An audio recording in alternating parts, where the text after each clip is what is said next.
I'd like to take a moment to thank ReviewFix.com for syndicating the Artists Dojo on their website. ReviewFix.com, your one stop shop for music, games, film, comics, and pro wrestling reviews and news. ReviewFix.com. Visit them now. Born and raised in exotic Frenchtown, New Jersey, David Crownson grew up with a passion for storytelling, which started with comics and film. This has served him as an actor and writer. He is the writer creator of Harriet Tubman Demon Slayer, published by his company Kingwood Comics.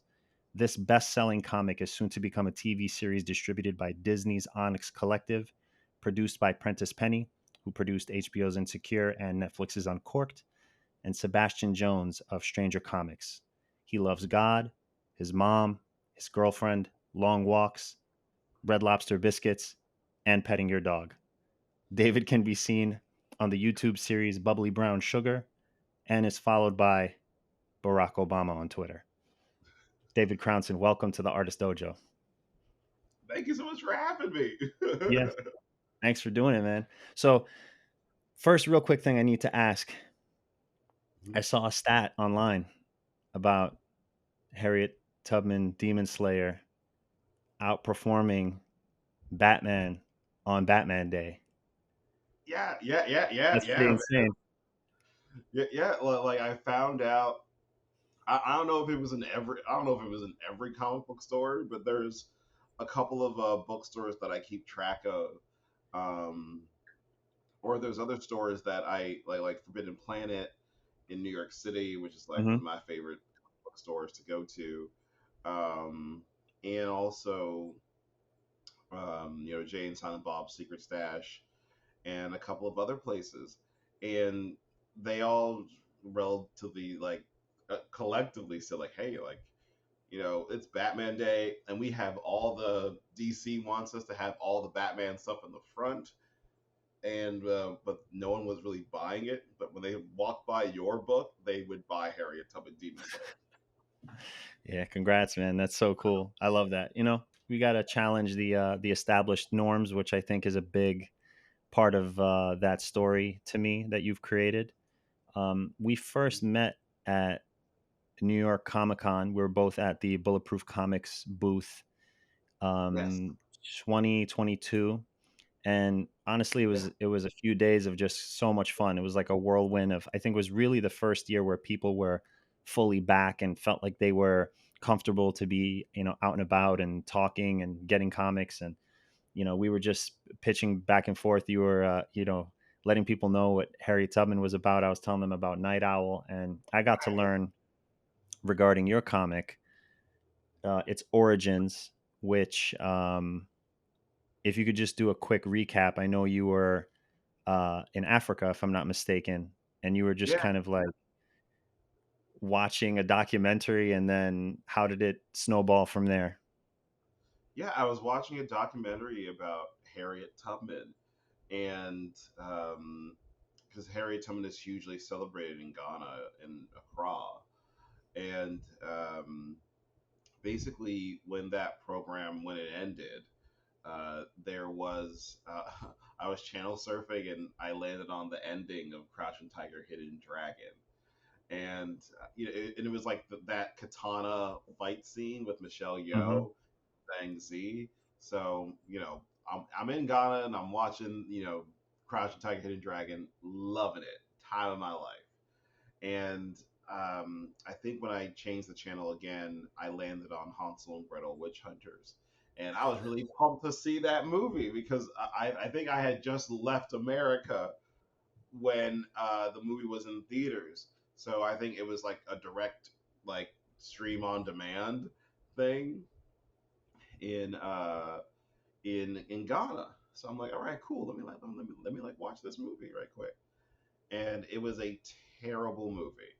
It was so bad.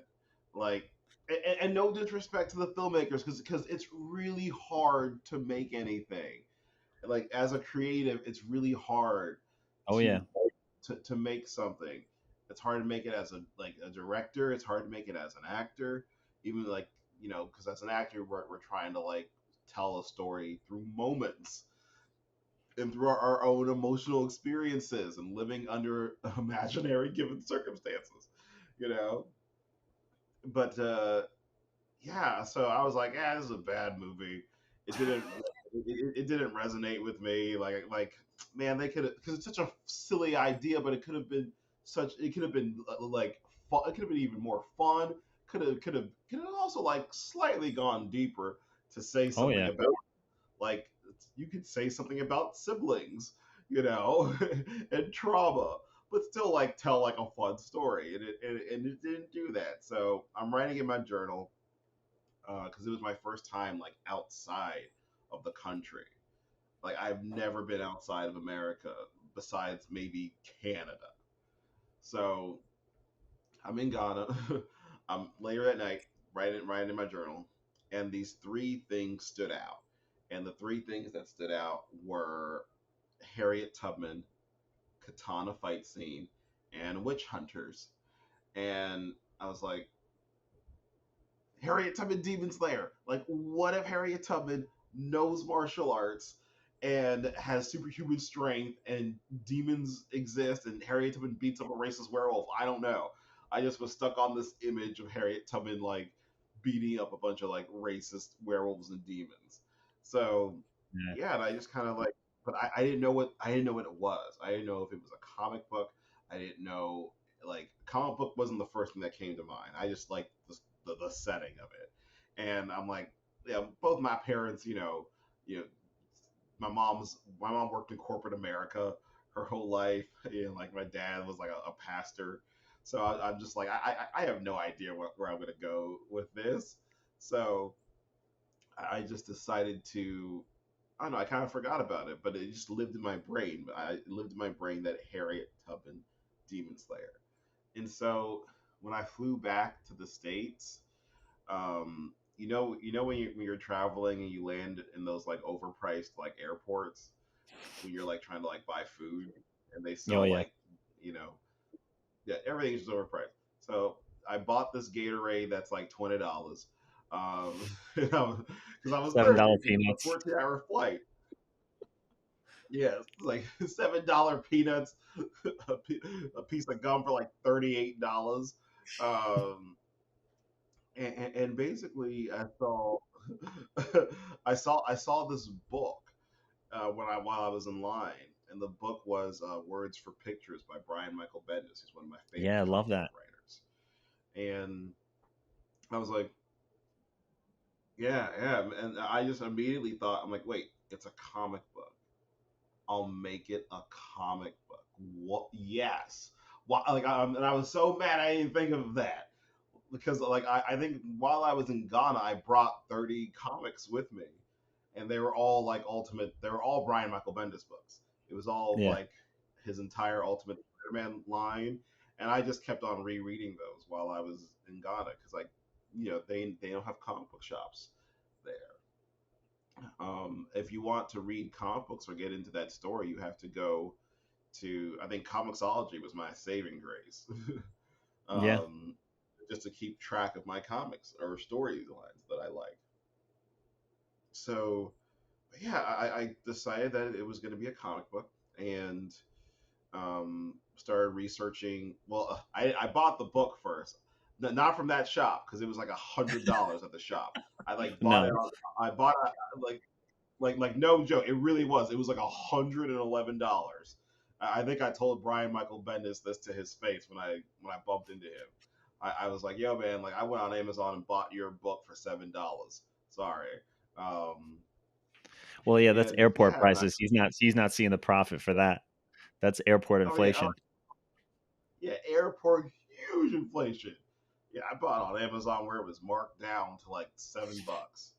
So, anywho, but yeah, was reading. I bought the book and I read it in like 2 weeks, and then mostly just focused on like the how to write comics script portion of it, and then um, did a bunch of research on Harriet Tubman just to find out who she is, because I'm like, yeah, if I'm gonna make a story about Harriet Tubman, like, you know, this should be grounded in her life story. And then also just did a ton of research on like Anne Rice and like Anne Rice mythology with vampires and werewolves and demons and witches. Um, I think like yeah, I gotta like do research on like that mythology part of it. Mm-hmm. And then I rewatched the entire series of Buffy the Vampire Slayer from season 1 to like I just the whole series. I rewatched the entire series from season 1 to season 7 just to like get that energy in Do you because I'm also never fast forward through the intro music to that series? I never do. There are two intros. I never fast forward. Actually, no. I think there's like there's five intros I never fast forward through. They are Daredevil on Netflix, Buffy the Vampire Slayer, X Men, Batman Beyond, Oh yeah, and I think I think Batman the Animated Series. yeah. No, those are all solid. So Yeah, it gets you into the mindset of it all. Yeah, go ahead. yeah, but like just rewatched all of those, and then I wanted to get that because it is taking place where slavery is in the background. So I rewatched Django Unchained, and I was like, wait, that's what this book should be. It should be Django Unchained meets Harriet Tubman, excuse me, meets Buffy the Vampire Slayer. It's Harriet Tubman Demon Slayer. Nice. So that's where, and that's just like it just felt like the natural place to go for That's me. great. I think Uh, sorry, there might be a little bit of a hiccup between my response and you just because of the Wi-Fi, so I'll try to be thoughtful about that and not jump on anything. oh yeah, But I love the fact that um you had the impulse came from being in a different environment and just watching these things that maybe you wouldn't have watched naturally on your own, and then the repeating theme of Brian Michael Bendis and seeing that book. And Words for Pictures is a fantastic book. I used it myself as well to kind of learn about the process of writing, the different styles, and full script versus Marvel script, and how to address artists in the yeah, process. It's like a very informative for anyone who wants to do that. But I think you like followed the signs, you followed the impulse, and you created this thing that is now doing really well. I'm super excited for you. I love the fact that you kind of found the worlds that you wanted to create that in. Because one thing I also wanted to ask before we get into some of the questions here, um, at Comic Con, there were a couple of people who came up and had a little bit of the side eye, like, hmm, like taking Harriet Tubman and doing this, putting it in this world as if somehow, um, you were not thinking about it as somebody who's thought about it for untold hours. Like they thought it was somehow belittling something, like the legacy. But then you very intelligently said, like, well, these demons, these monsters are kind of the metaphor for racism and bigotry. And would you want to care to elaborate on that a little bit? yeah, like because I thought when I was reading Harriet Tubman's true life story, it's already a compelling story, you know. Um, for me, the way just my brain works, like I need to see something that's quirky or genre to get really emotionally invested in some things. But with Harriet Tubman's story, I'm like, you could make a comic book, or they have made comic books and movies just about her life. It reads as an action film in a way. So when when I was reading it, I'm like, okay, like what if like a werewolf showed up? And then just the maliciousness of, this is a person who was leading hundreds of slaves to freedom, and that was unheard of. And then that started to inspire like an uprising where slaves would escape and run away. and Harriet Tubman was leading the charge, and they didn't know who was doing this. They didn't know if it was like, because she went by Moses, so they thought, oh, it's a man doing this. It's a white man doing this, or it's a Of white man course. in blackface Yeah. doing this, and then and then um, when they found out, oh, it's Harriet Tubman and it's a black woman doing this, there was like this like malicious anger that we've been outsmarted. Us white men have been outsmarted by a black woman who not only is disabled but she can't read.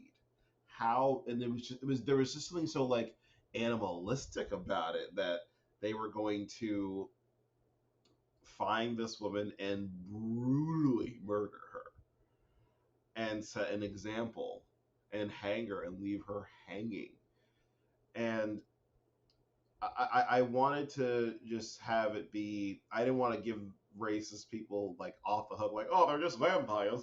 You know, it's like, No, there's no. that too, but like racism is its own demon. And it's its own demon. Because like there's Absolutely. racist people, werewolves, vampires, and They're all like there's infected. one line, yeah, they're all infected. Like there's one line in the book that I'm very proud of as a writer, where this one young slave, she asked Harriet Tubman what's the difference between these vampires that hunt us and these white folks that whip us, and she just simply says, the vampires got sharper teeth. That's it. Like Yeah. vampires can't go out in the sun. That's the only difference, you know. And yeah, like it's really the same type of dark, like vicious energy. Yeah. Again, just one person can go out in the sun, and they're both. I think both are equally dangerous in their own way. Racism probably more so because it's a mindset and it's a choice. Some vampires they haven't chosen to turn. It's been against their own will. Racism, it's like you decide and it's a practice. Yeah. So, I love the fact that you are a very conscious creator in that way, because when you explained this, to the handful of people that maybe had some questions at New York Comic Con, um, they immediately bought the book. So they felt that sense of respect and uh, kind of honor that you had for the source material, but then putting it in this creative world that just allows for that metaphor of racism as um, this virus, this disease, this thing that controls its host. It's like a very, very interesting take on how you've done that. So, um, yeah, man, kudos to you, as they say. I'm gonna jump into a couple of questions real quick, and just feel free to answer them, not answer them, tell me to pass, whatever. Um, I'll always so, answer that. so in the past, artists were an integral part of society and culture, from storytellers to griots to tribal elders, iconoclasts, etc. Do you think that the artist is still an integral part of today's society? Oh, of course, yes. Like we are, even the like with news, right? Some people might not call this artistry or creativity, but like shows like The Daily Show or I forget I call it comedy news, where they still present the actual facts Yeah, it's just not stuffy. of what happened. But yeah, it's not done in like a like this is what happened in the news and it's all sad and dreary. Yeah, yeah, Like they're kind of like they're telling it in a way that's they're making fun of it because some of it deserves to be made fun of. yeah, And but also it's also like the presentation of it, of like, hey, we're not lying, like this is actually what happened, and here's the. It's kind of absurd that this is a real world that we are in, and done in a respectful, tasteful way. Like we need that. And then I found out, the Daily Show and those other I keep calling it comedy news.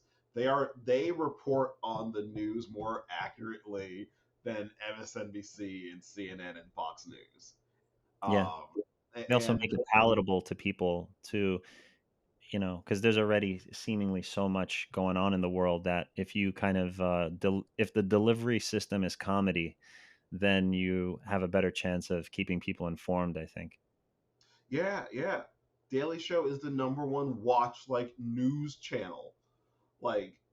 But then CNN's 24 hours. So it's like I think they take a backseat to CNN once they CNN started like being on YouTube and CNN started being like available for streaming and live streaming.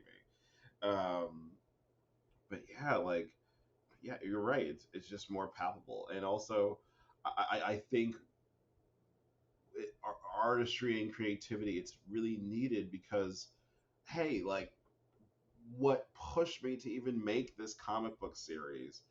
At first, it was just a fun idea, something that I thought it was just something fun that I wanted to make. I wasn't even making it because I wanted to become this famous person or make money or anything like that, because I was mostly just focused on acting.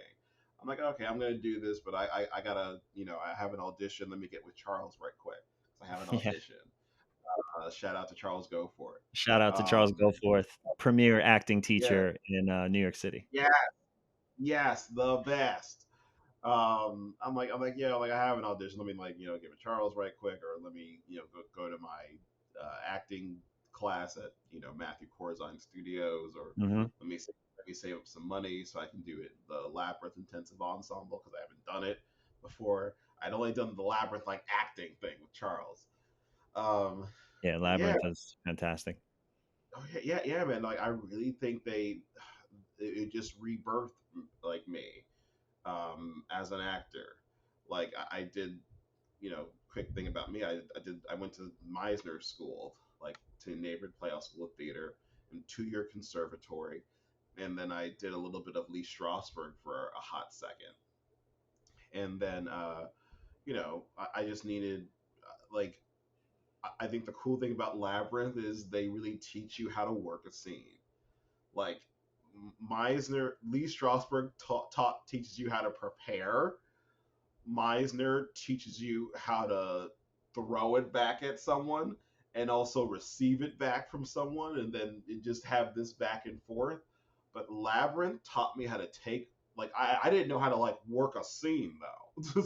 I didn't know like the analyzing and personalization of like kind of also directing myself because Yeah. at the end of the day we still have to tell a story. So Labyrinth, I think Charles's scene study and acting classes like taught me like how to do all of that. Changed my life, so I can relate to Yeah, that for sure. yeah, man. But yeah, I just think all the artistry stuff, with um, when Donald Trump became president and racism, I saw like Muslim phobia happening. I saw like blatant racism in my Hmm. face, like at Walmart. Like that's when I'm like, okay, yeah, like I gotta make this comic book now because I can't stand for seeing that and seeing racist people be comfortable. Like this can't be a thing. Yeah, So yeah, man. I think it's the right time to find as many avenues as you can to tell stories, because I think intelligently, like you said earlier, um, at least it triggered the thought in my head is like, yeah, you look at Harriet Tubman's life and it reads like an action movie just simply based off the facts, but it still has an element of history to it, which to some people, like, history is not palatable for some reason, and unfortunately, because it's not palatable to people, it comes with inherent ignorance. So if you can find a way through artistry of storytelling or whatever it may be to kind of re-deliver that, you know, then it piques the interest and people start to want to then look at history for its factual elements. So I think it's a smart move. Um, Yeah, because like when I first announced the comic, people were really mad, and like you yeah, were what was right. that like? Yeah, bro. Like, I think at first, like, people were really excited. They thought it was cool, and then there was the other side of the internet that was like cursing me out and being like, fuck this guy. Who does he think he is? And like people I don't even know were like talking about me, like they knew me. And I'm like, yeah, that's so strange that you're talking about me. We've never sat down and had like a formal conversation. You're just making an assumption off of like I think all I had was just the cover. That's the Um, internet in a nutshell, my man. Everyone and makes like, the assumptions. They feel this sense of comfort to like, yeah, it's crazy. Like not even and really, I don't think you can change people's minds yeah, in those conversations. I think it's like a long step by step process of information of creating something, people seeing what the intentions are. You know, life is tough, man. People just they look for a place to let off steam, and unfortunately, if you are doing something well, you're gonna get a handful of people that are like spit the vitriol, you know. So, but anyway, sorry to interrupt. Go ahead. oh no, man, you're right. Like it was a lesson in internet for me because I've never at this point in time my relationship with the internet is maybe I post or reshare a funny meme or I upload new headshots to um, my Actors Access account. Yeah. Like or I was trying to get a website for me as an actor, you know.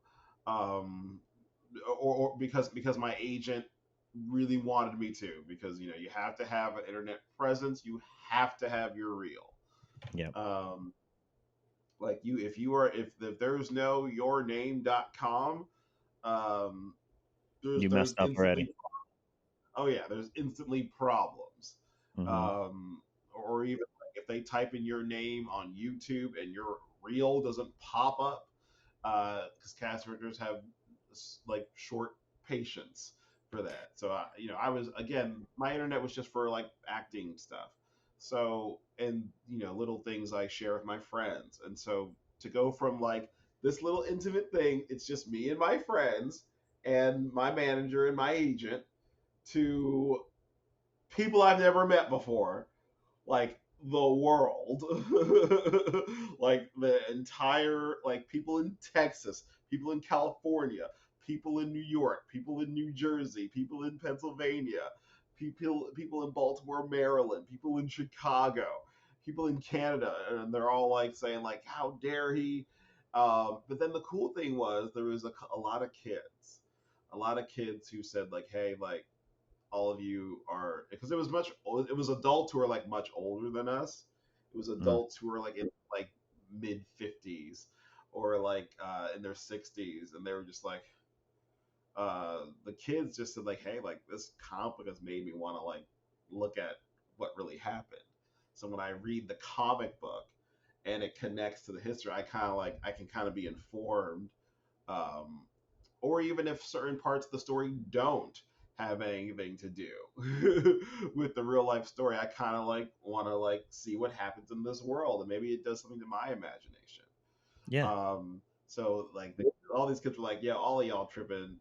David, keep doing what you're doing." And I was like, "Oh my God, thank you, thank you, John Next, Washington from Seattle." next Um, generation to the rescue. Yes, next Generation Z, to the Zoomers to the rescue. But yeah, man, like that really was my. It was a scary time because I almost quit, like because I thought that was way too much for me. But like I think a friend of mine said like, dude, you're literally trying to be an actor, like. Like people are criticizing something you wrote that doesn't have your face on it. It's gonna be even worse when you're like Oh yeah. acting Oh yeah. and like your face is out there and people make fun of like little stupid things about you that have nothing to do with you. It could be how you were lit one day. You could have been tired, but they chose this take because it told the story better. Yep. Yep. Exactly. That's exactly it, man. And I think we as creatives, artists, craftspeople, we're just constantly on this, and you kind of have to consciously make the decision that you're going to be on the chopping block, so to speak. And it's just a matter of how you respond to it, you know. But I'm happy you didn't stop based on that negativity, and that's a good lesson for anyone that's listening. Is you might have literally the weight of the world on your shoulders of people's negativity, but if you keep pushing forward, you end up having you know, best selling comic that's going to become a TV series. So you know, Yeah, that's pretty yeah, amazing. yeah, man. I'm really grateful that again, like when I said before, it's just this small channel of like my friends, agents, and family. When the whole world was, and I think this is really important for community, when the whole world is saying negative things, or it seems like the whole world is saying negative things about you, this small group of people is what kept me aligned, and they basically spoke life back into me when I was like, "Yeah, I'm done. I'm not gonna do this." That's beautiful. Um, yeah, just to be like, "Hey, keep going." It's like, yeah, who cares?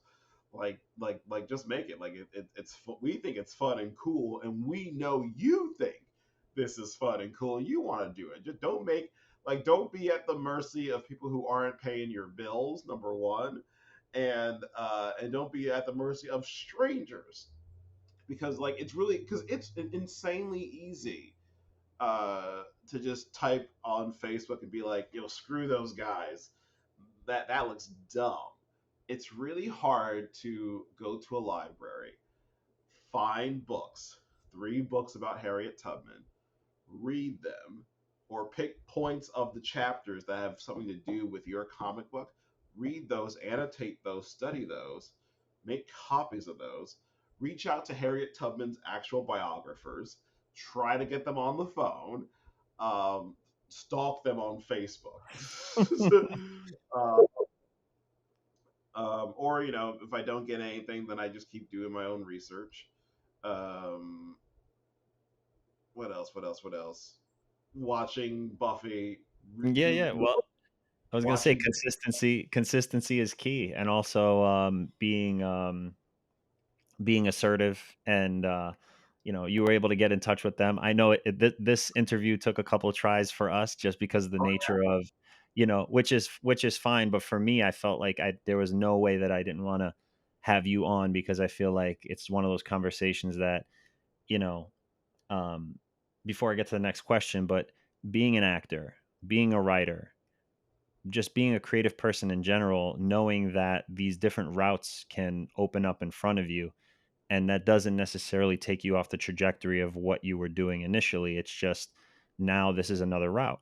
So, and how better you have this project now, it's going to put you in front of so many people. It's just kind of like a really beautiful thing. If you, because if you thought to yourself, man, I'm not a writer, that would have killed the idea right there, and you would have just, you know, still been on the grind and doing what you're doing, which is, you know, being a good actor, but you would have kind of hamstrung yourself with this other idea that's now sprouting wings, you know. Yeah, yeah, yeah. Like, because before I always had lots of trouble with that.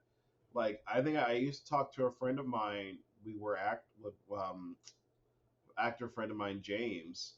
He, it's funny because now he wrote a movie for himself to star in, and it won a bunch of screenwriting contests. James, we were like I don't want to say 2011.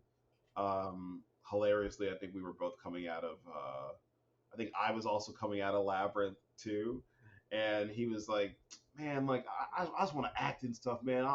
Like people are starting to write their and act in their own stuff, but I ain't got time for that. I ain't trying to write right now." and then hilariously, he wrote an amazing movie for himself, and it's won a bunch of screenwriting awards.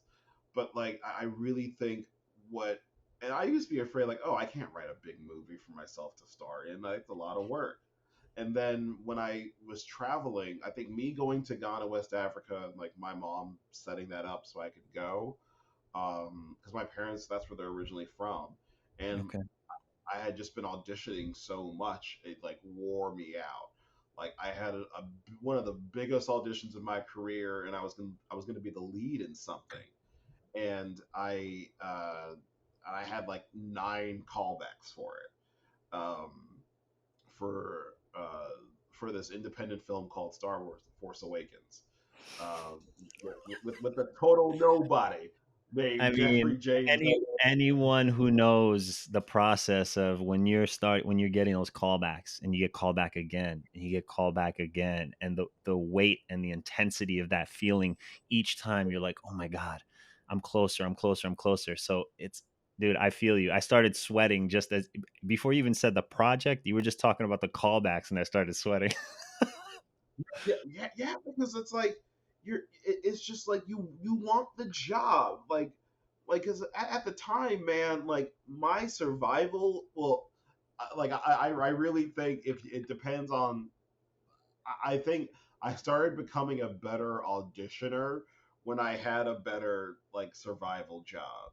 Like I used to work, one of the worst survival jobs I ever had was working at a door factory, and it was miserable because like from 6 p.m. to 3 a.m. we're just lifting heavy doors and dragging them and carrying them. And I'm like, and I just when I would go into auditions, there was like a desperate, like, I gotta get this job, I have to get, but that was like the wrong intensity to go into, where Yeah, these casting directors are chilling at like, yo, what the fuck's happening? But then I will when I say had a almost really when I had a everything I've ever when I booked worked at, has always been when I went in and just was like, it is what it is. And it's so crazy. So I think if you were getting to that, sorry, again, there's a little like hiccup in the speed between the connection here, but yeah. Was that similar for yeah, man, you where you just like would, it was just like you go in and you're being chill and then all of a sudden you book the thing? yeah, like I booked, I think, yeah, I booked this commercial, this like New Jersey Lotto commercial, and I'm like, I'm not gonna get this. And I just didn't, like, I just had fun. I had to play a guy that won the lottery, and he starts like dancing, and and I just kind of forgot about it. And at the time, yeah, and I had just started my journey with Harriet Tubman Demon Slayer. I was like, issue 2 was about to come out in a month, and I was really just focused on that. So just went in, and then literally 6 hours later, my manager's like, "You got the job. You have to go back into New York City for a costume fitting." And I'm like, "Oh, well, okay." And still, like, yes, other things as well. Like I booked a lot of industrials and commercials, and a lot of it was, thankfully I had the stuff with Harriet Tubman Demon Slayer going on, and I had a really good survival job where I was working at some office. I worked as a data entry person for a pet tag company. But yeah, man, I could after For those it tags that did. they get put in the back of their next, so the owners, it's basically like an Apple tag. Yeah, it's like a dog tag like necklace, and there's like a number engraved on it. And this company, they paid for a satellite. So if your dog runs away, or if your cat runs away and goes missing, you can track them on this satellite on an app. Do you see yourself as an artist, craftsperson, uh, both, neither, something else altogether? Neither. Well, artists, yes, but like, um, what I meant to get into, when I forgot, because I got on a tangent. It happens sometimes. Um, I when I was in Ghana, I binged watched a YouTube channel from a actress or a YouTuber named Anna Akana, and she's but her background is she wanted to be an actress, and then she became a comedian, and then she became a singer, and then she became a YouTuber, just making skits about mental health and doing it in a funny way. And then she was like, okay, I've been trying to be all these things, but I think I'm all of those. But my main focus is I'm a storyteller, and that's kind of what I settled on, or not settled. It's what resonated the most with me. Like I love stories. Um, so yeah, I'm a I I'm a creative storyteller. Okay. I love that. No, it's I think for a long time, and I can relate. It felt like, oh, you have to just stay in one lane kind of a thing. And the reality is for me, I love many forms of creative expression. And I was actually talking to Charles Goforth about this when he was on the show, the podcast rather. He and I said that I used to kind of like look down on the term artist, but really it's the mountaintop of what we hope to achieve, a level of artistry. So yes, from storytelling or creative, like I've opened myself up to those terms a little bit more because I think in the past I fell into the judgment that existed around those terms. But the reality is I love doing a bunch of stuff, and if I didn't kind of step out of the quote unquote lane that I had created for myself, I would never have gotten into this, David Lynch screenwriting MFA that I'm doing, and writing comics, and creating. Like I've written now a few feature length scripts and series that once I'm done with school, I'm gonna try to pitch. So it's just funny because prior to that, I would never have thought that I would be the person to write anything. I just was like, oh, I'm the actor. I'll do the actor stuff. But all those levels. So yes, I can totally see that being a storyteller resonates with you. Um, Yeah, yeah. And dude, congratulations! That all sounds amazing. I didn't know you were thanks. writing whole TV shows and movies out here. That's amazing. Yeah, man, just working, grinding away in secret, so that way when it all happens, it seems like it was overnight success. Awesome, Uh, man. Awesome. what initially inspired you to pursue a career as a storyteller or an actor? Was there a specific moment that you could distill it down to, like that first seed that was planted? I think growing up, I really liked watching Denzel, and I really liked watching The Fresh Prince of Bel Air. So like Will Smith, and just that whole entire cast of people on The Fresh Prince of Bel Air, like like they all like every episode just felt like a mini play Hmm. in a way. Um, and also I think what's funny that I'm in comic books now is I wanted to be a cartoonist. I wanted to draw Funny. like I wanted to be like Charles Schultz. I wanted to do Peanuts comics, and or just something just based off of like me basically. So I think I was doing a comic strip based. I was like 6 years old, and I couldn't draw to save my life, but I thought I was amazing. I was gonna do this comic strip called I think it was called Dave's World, something really silly. And then my sister was like, "You should call it just Dave." But I was working on my Dave comic, and it was just I was like, yeah, this I'm gonna do this, and then I'll make it into an animated series, and I'll follow the trajectory of it being a thing that I put on like I'll do the South Park Beavis and Butthead route, where I'll make it a comic strip, and then it'll become a hit animated series, and I'll win an Emmy, and then we'll do a movie based off of it, and that's what's going to be my trajectory. But drawing is hard, It is. and and I did not have the focus nor the patience for it.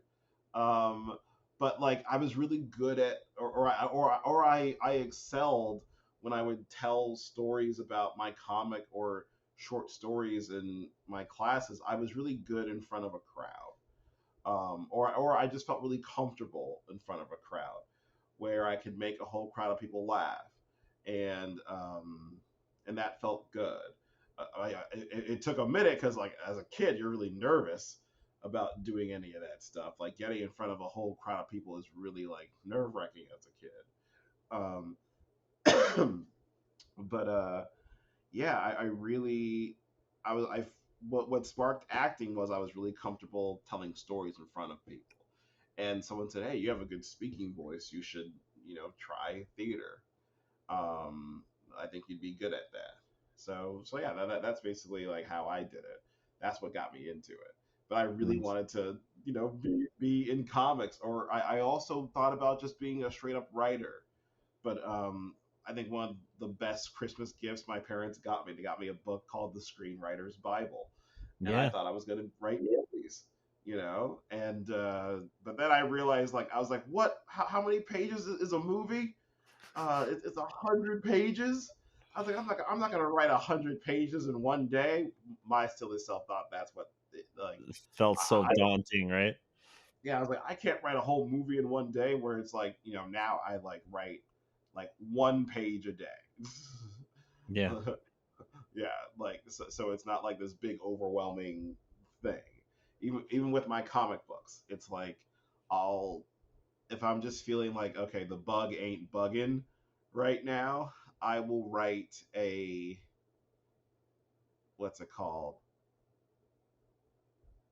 I'll say like, I'm gonna write an exchange between two characters, and once they have their like listen, as my acting teacher used to say, once they have their listen and answer moment, then I'm like, all right, we're done for the day. Yeah. But then It's a that was wrap. no, but like that was great because I think with artistry and I think with even any task, you got to start by making it as small and meaningless as possible.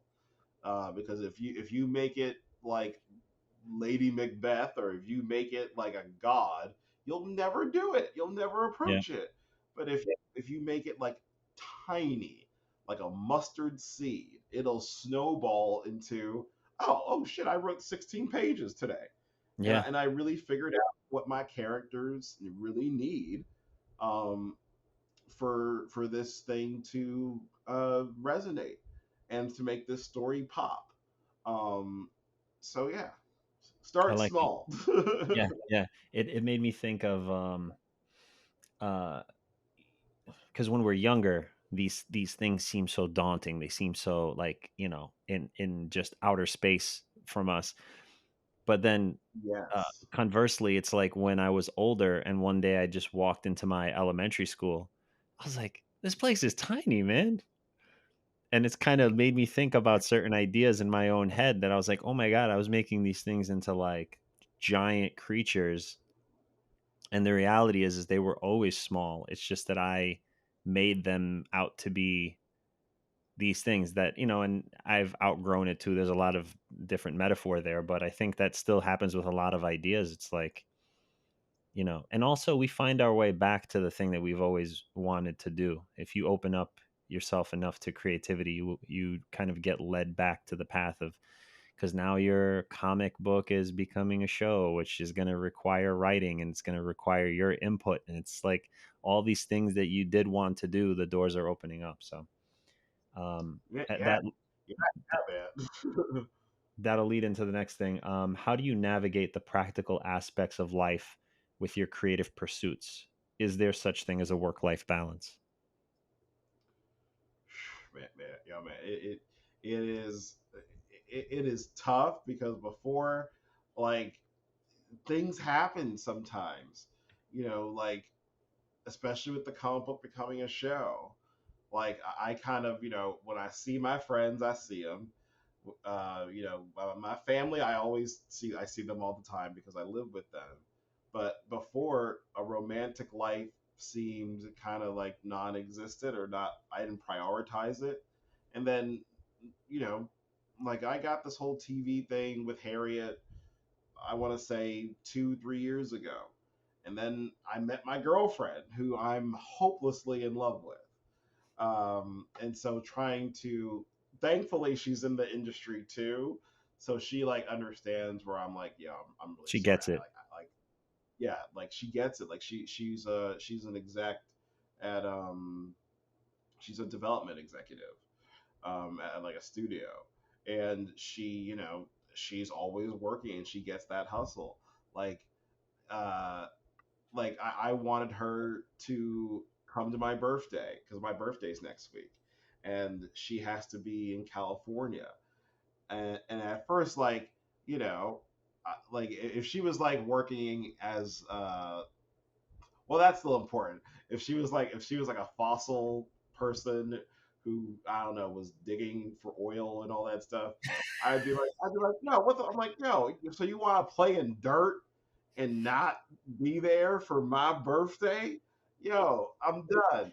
But I still take someone's career seriously, because like we can always celebrate my birthday some other day. Yeah. But my girlfriend, she had to be in on a music cut for a movie that she's really passionate about, and she has to be on set for another movie in a different state, and it's like she like has to be there for it. And I couldn't fly back because I'm actually prepping for New York Comic Con, so Yeah. I kind of can't afford. I also can't like afford it right now to like travel around.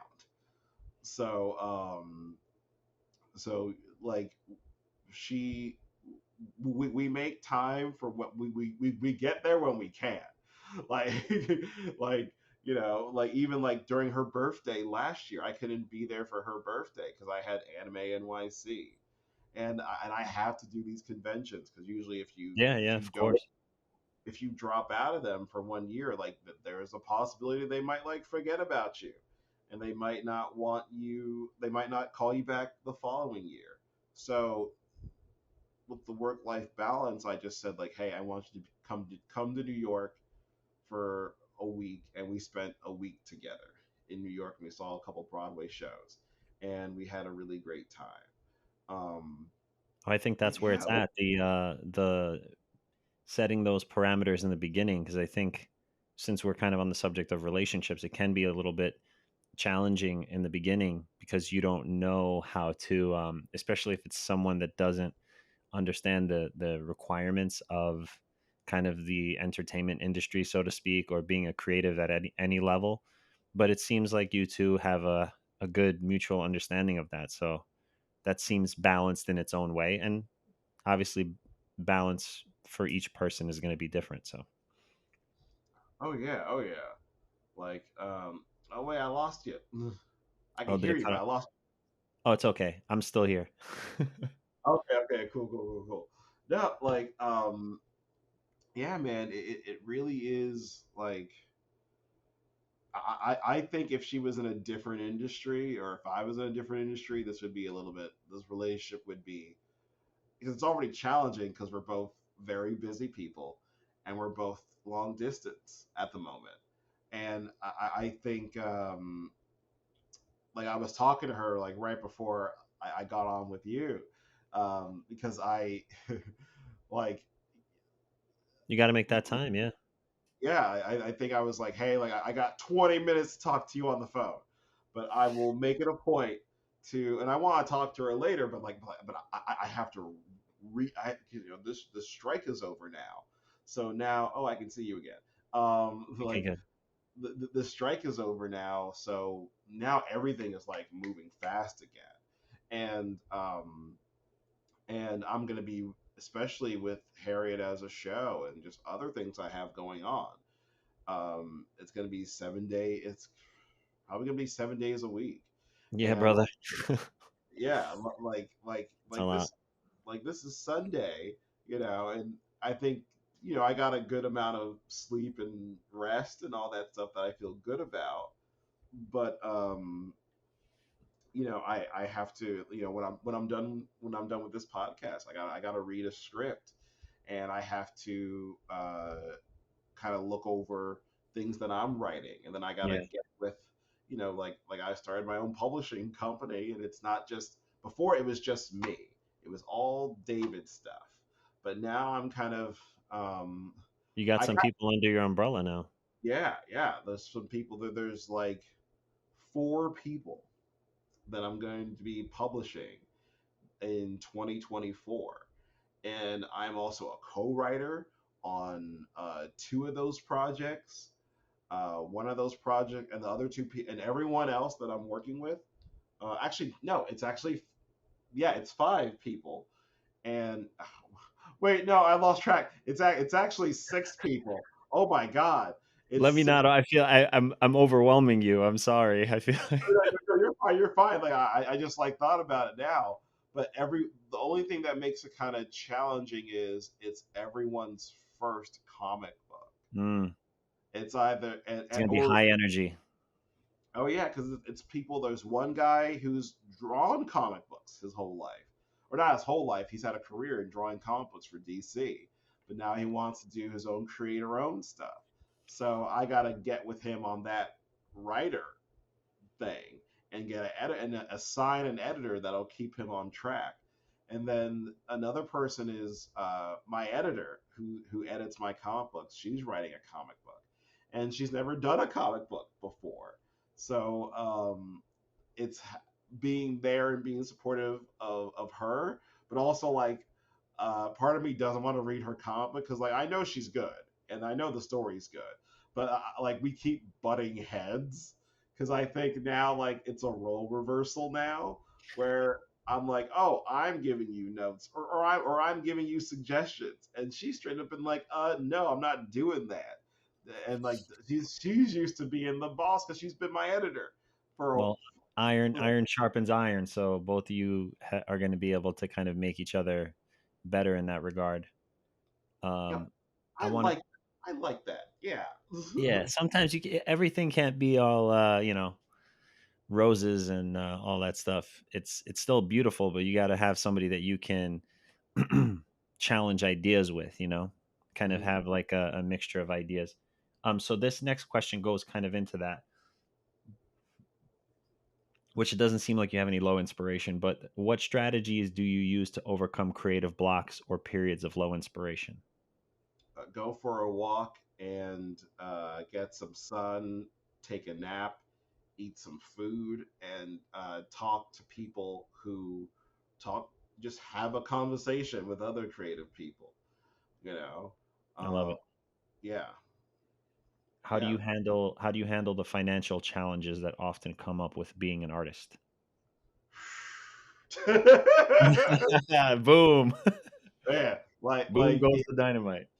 it is it has been a humble thing of having to first of all live cheaper, and because most of the money you make it gets reinvested back into your career, and that even goes back when I was acting, acting on a more full-time schedule where maybe if I take a class because I just want to get better.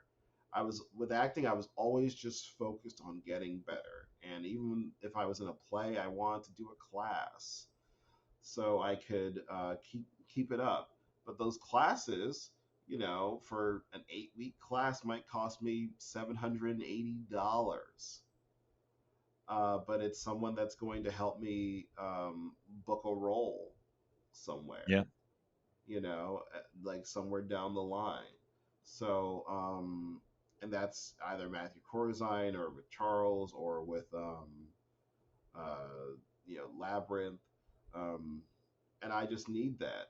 So I've had to, in exchange, like live cheaper. And I think my girlfriend, we were talking about this. She's like, I don't think I could ever, because she's an executive. Her Yeah. background is in Yeah. writing and directing, but she loves being an executive.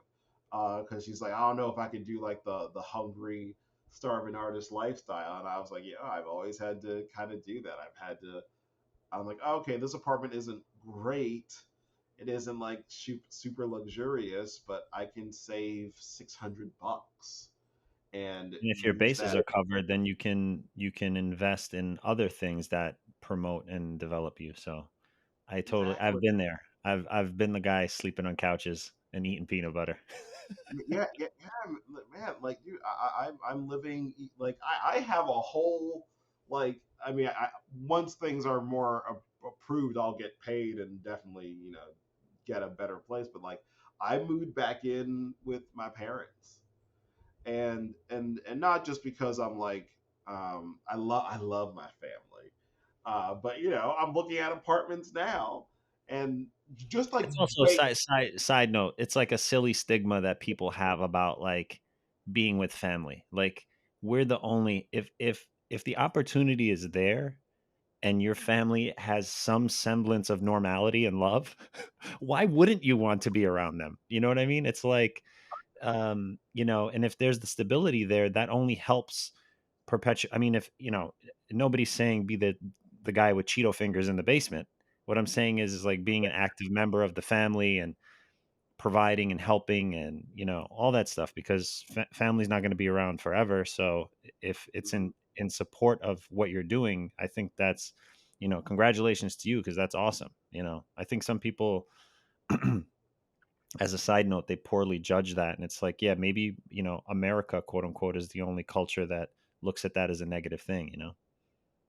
Oh yeah, like because even like when I started dating, like I would just say because I said, hey, like I moved back home during the pandemic, and I've kind of been I kind of don't know if I want to move back to New York City right now, or because jobs that I had are no longer available Hmm. of the pandemic, and right now with making this comic book and also running a company, I need that time and flexibility. And I think having the stress of having to pay for a $3,000 a month apartment.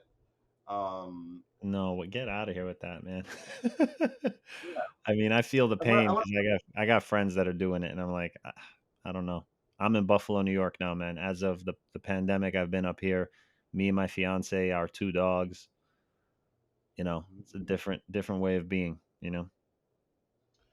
yeah, man. Like, dude, like my girlfriend, like, thankfully she has an amazing job, and she had she had great savings, and yeah, she has an amazing job as a studio exec.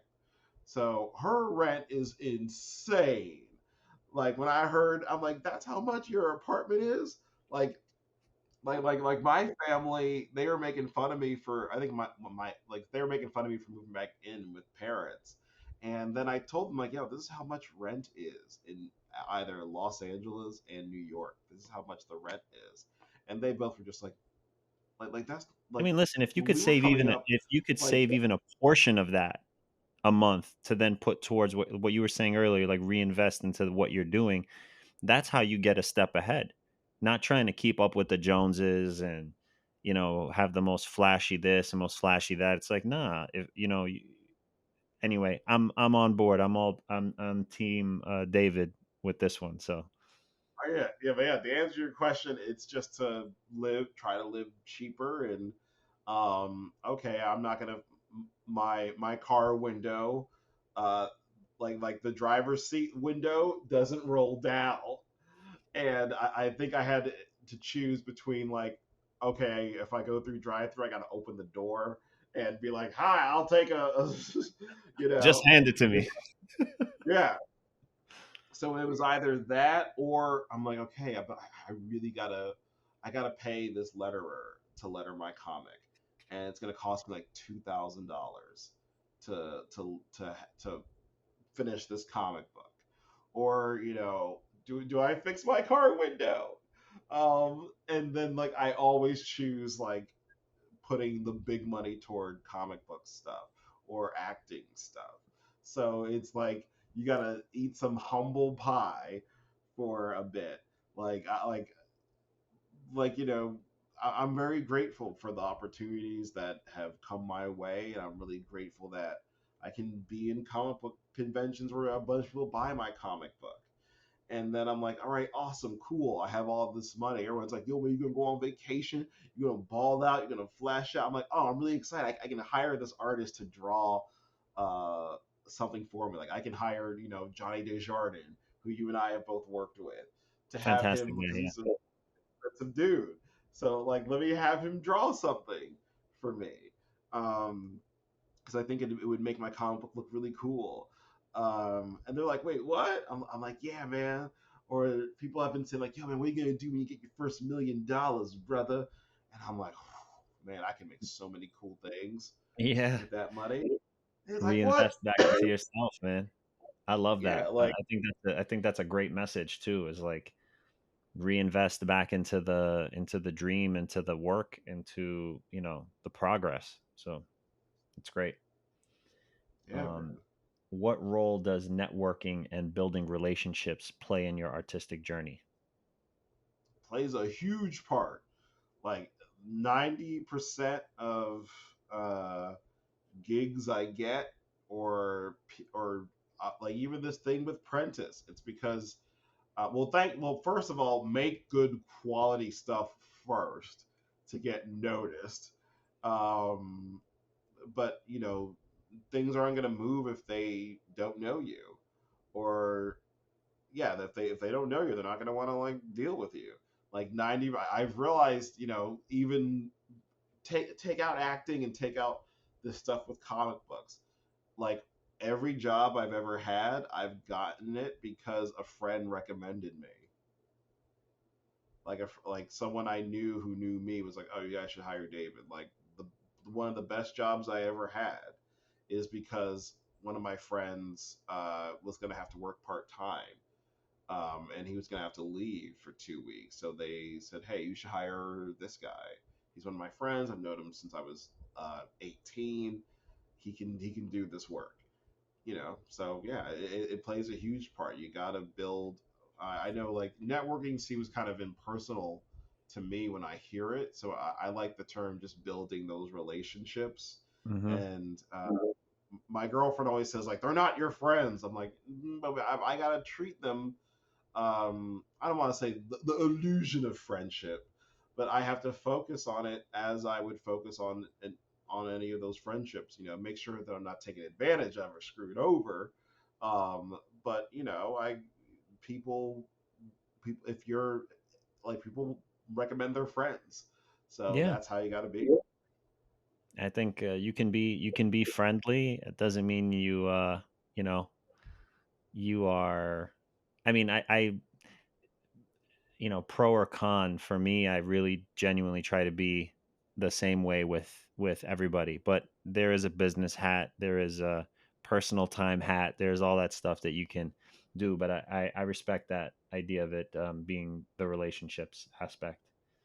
Um, how do you stay motivated and committed to your creative projects in the face of life's challenges? Considering like you're about to be a 7 day a week and have been a 7 day a week person for a while now. So Man, it is not easy because like because now I'm working with other people and I gotta focus on when it was just me and just writing Harriet. It was great. I can do this every single day, but a lot of times I'm looking at contracts to make sure everything goes well with these six other people I'm working with. I'm dealing with six different lawyers and six different literary agents, and so a lot of my week will be just kind of dealing with them to make sure like, hey, like this is what my company promised, this is what your client needs to do, and this is how I see the contract going forward. So you gotta like, it's like, man, I just want to focus on cool things Harriet Tubman's gonna say when she kills a werewolf. But like, you know, when you're focusing on the the empire, you know, you have to legacy. like the legacy of your company. You have to you have to deal with like the business aspect of it, and then you can be creative. It's like, okay, you gotta, but it's like a diet of, okay, today I'm eating only vegetables. and then lean meats, and then me writing my own stuff is like the sugar, Hmm. but it won't kill me. It's like medicine. So then Yeah. is Kingwood Comics a one man show at the moment, or are you looking to expand and get other people on board to potentially help you with those administrative elements? Oh yeah, no. I have people like I have a COO business guy. I have a lawyer and my own literary manager. But like certain things, like recently, like I had a lawyer who was going to steal from me. I had a lawyer that put in their contract that they get, and there was a sneaky way of doing it. Um, that's why I kind of encourage artists. I'm like, you should be in the room when people are discussing about the work you're doing. You should be there for it. Like you can't always put all your trust in like the people you hire, unfortunately. Um, because I had this thing happen with a contract where again this guy was going to get 5% of my comic book sales for 3 years, and I'm like, and I just signed this distribution contract, so my comic books are in comic book stores nationwide, starting as of last week, and I'm like, wait, this isn't right, you know. So that's not cool. You worked on this contract for only a few hours, and you get a lifetime of my hard work and residuals off of that. Yeah, I'm not cool with that. Yeah. So I need to educate myself in contracts, and when people are discussing my like future, you know, like I have to be there for it. And even though I hire people for it, like I'm still like I'll be there, and I'm like, read this whole contract to me and discuss it with me like I'm a 4 year old. Um, So then back to or the like motivation aspect, what makes you um not get to a point where you're like, man, I'm just going to hang it up because there's just so much going on? Like, is there a thing that you say to yourself or look at, or particular why that comes up yeah, for you? I think it's important to deplug. Like I think it's important to have a day of nothing. Like me at my business partner's house and walking his dog and taking care of his cat for a weekend has been really good for me because I just had to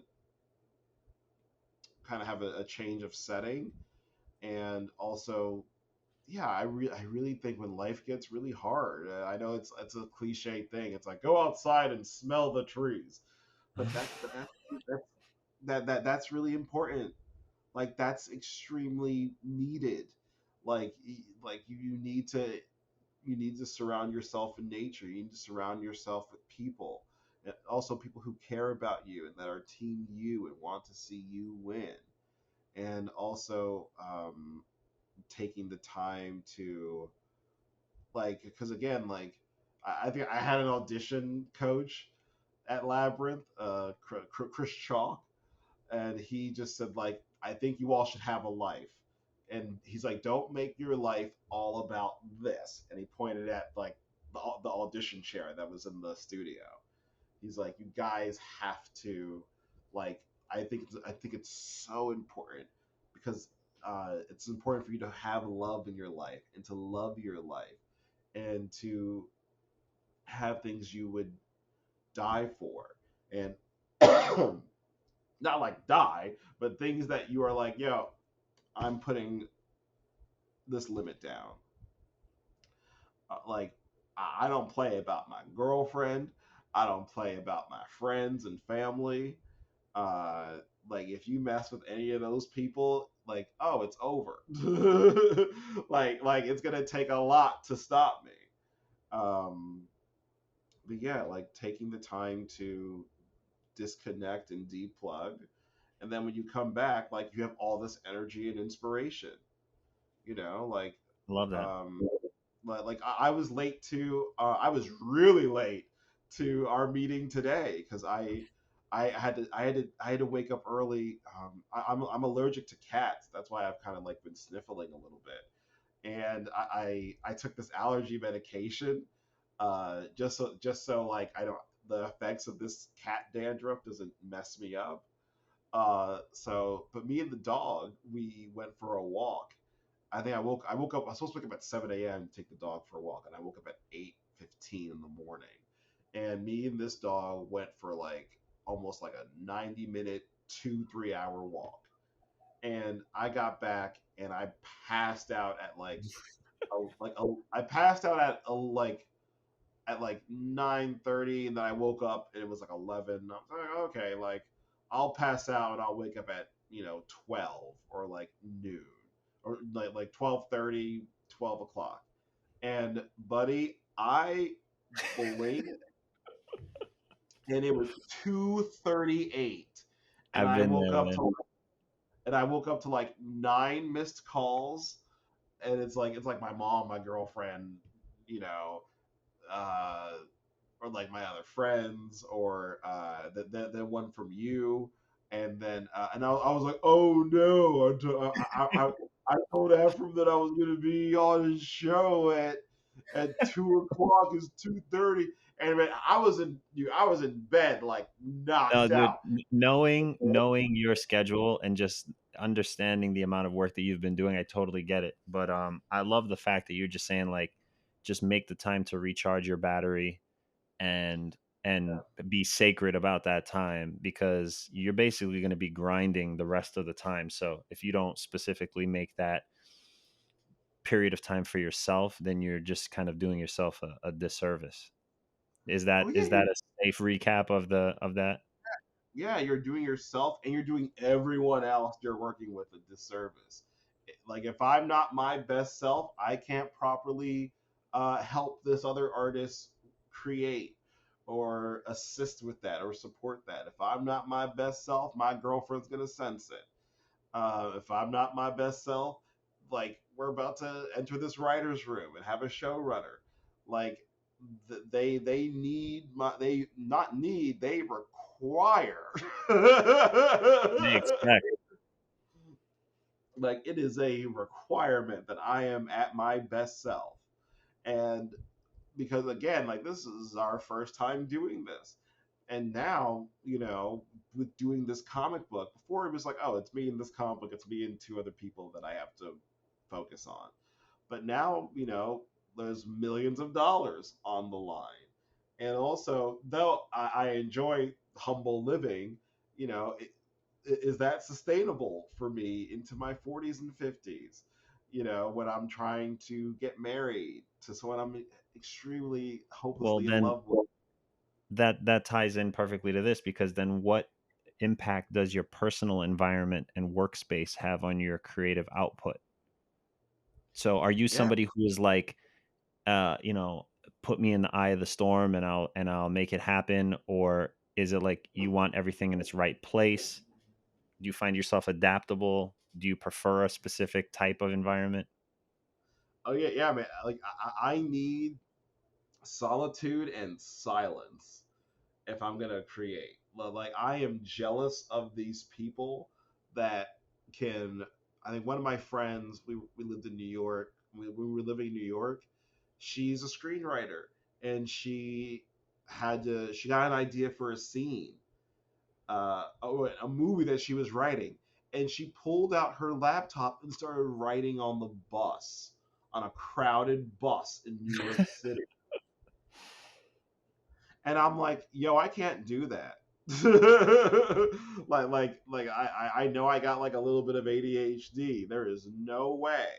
Like when I write, I go to a library, or I'm here in my business partner's, at his place, and that's where I write. Like those are the places where, yeah, I can't do it at home because I'll get distracted. When I am, or one of my people say, "Oh, what are you gonna do? We get millions of dollars." I'm like, "Oh, I'm gonna get like a WeWork office space." because if I'm home, you know, though my girlfriend and we ended up we lived together for 2 months just to see if we could do it, and and it was kind of tough. But it was great though because we were like, okay, we know we can live together and still be in love and learn That's all the different. important. Oh yes, oh yeah. And she was like, "Yeah, I think you're the only person I could do this with." So it was great and beautiful. But there's only one thing. My girlfriend has this. It's not. I don't want to say it's a flaw, but she loves me. So when I'm writing, she like always needs to come inside the office, and she like so what are you doing? And I'm like, oh, I'm just writing. And she'll just like be like start like playing with my hair, and then she'll be like, "You should add a comma there," and I'm like, baby, I'm trying to write. Like I love you, but like come on Not now. being Oh cutesy during my vomit draft. yeah, yes, yes. So so I've realized like like the best place for me is just silence and solitude. I can't be in especially when I'm in the like dialogue heavy, story structure heavy, and I'm also because I think you feel this too. I think this goes with all artistry. Not only are you are not only creating, but you're also discovering too. You need the space So for that that. yeah, silence and solitude. So me and my girlfriend, one day when we decide to get a place together, um, I don't even think I'll have an office there. I'll be like, hey, like I'm gonna go to the office, and there'll be like a WeWork place that's 5 minutes away. You know, like It's just good to because have space. Yeah, it's good to have yeah space. yeah because Um, I yeah. have you faced moments of self-doubt about your artistic abilities, and how did you overcome them? Oh yeah, definitely. How I overcame them. Uh, shoot, I might still be going through it. Um, like sometimes you really gotta look at you gotta talk to people that inspire you and make you feel good about your work, and people whose work I really respect, who are also working with me now. You know, they might speak some life into me, or even going back and looking at something nice that a critic said. Not that it was just a good review. There was something specific that they said that resonated with me. Um, and when you do lose it, this isn't nice nor healthy, or it's kind of toxic. I don't think everyone should do this, but I think you should watch something that's really bad. Like I'm like, yo, this got made. Like someone put this on a script and was like, this should be seen on a big screen. Like this should be a movie.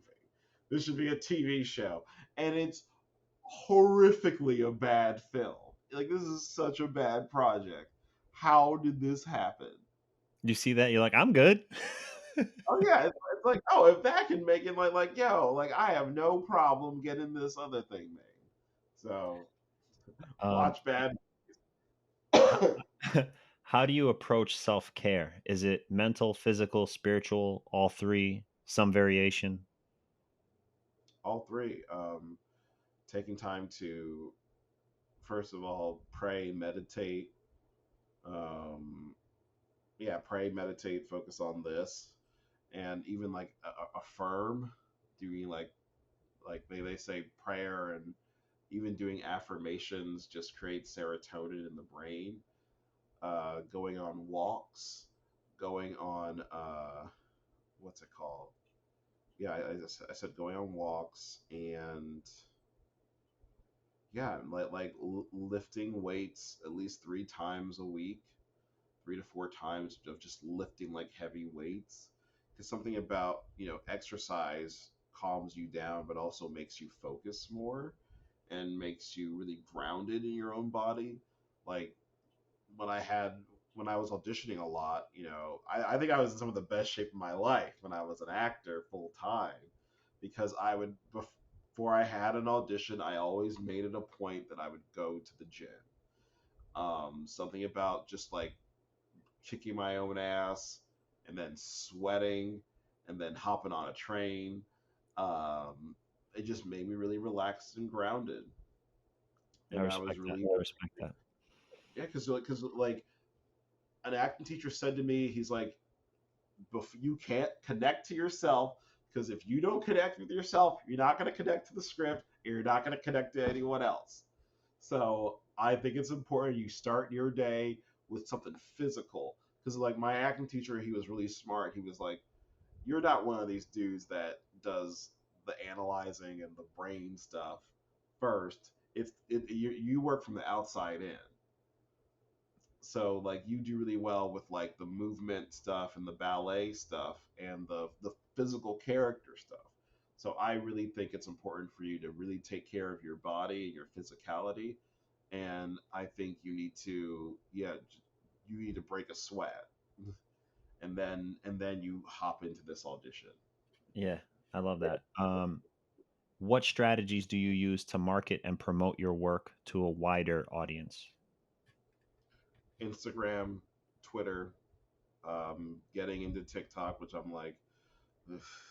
But I think at some point, like I'm gonna, when more money is coming in, I'm gonna have to hire a social media person, because ultimately, I mean, all of that stuff is important. There's a book called Steal Like an Artist by Austin Kleon, and I love that book. Every artist should read it.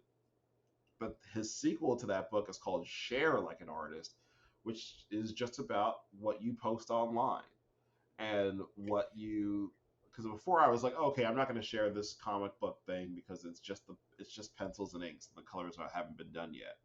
But he was very much like, no, share the process. Like people need to know that this wasn't just like you didn't just fart this out and it was gold. Like they need to know like what the process was. So share. So yeah, like share on all forms of social media. I think I'm getting better at it, where I just want to create a 1 hour window of Good okay, advice. I'm going, yeah, a 1 maximum 2 hour window. But I've gotten better at it, where I'm like, okay, I will write and work on what the caption is going to be, and I will copy and paste it, and I will use a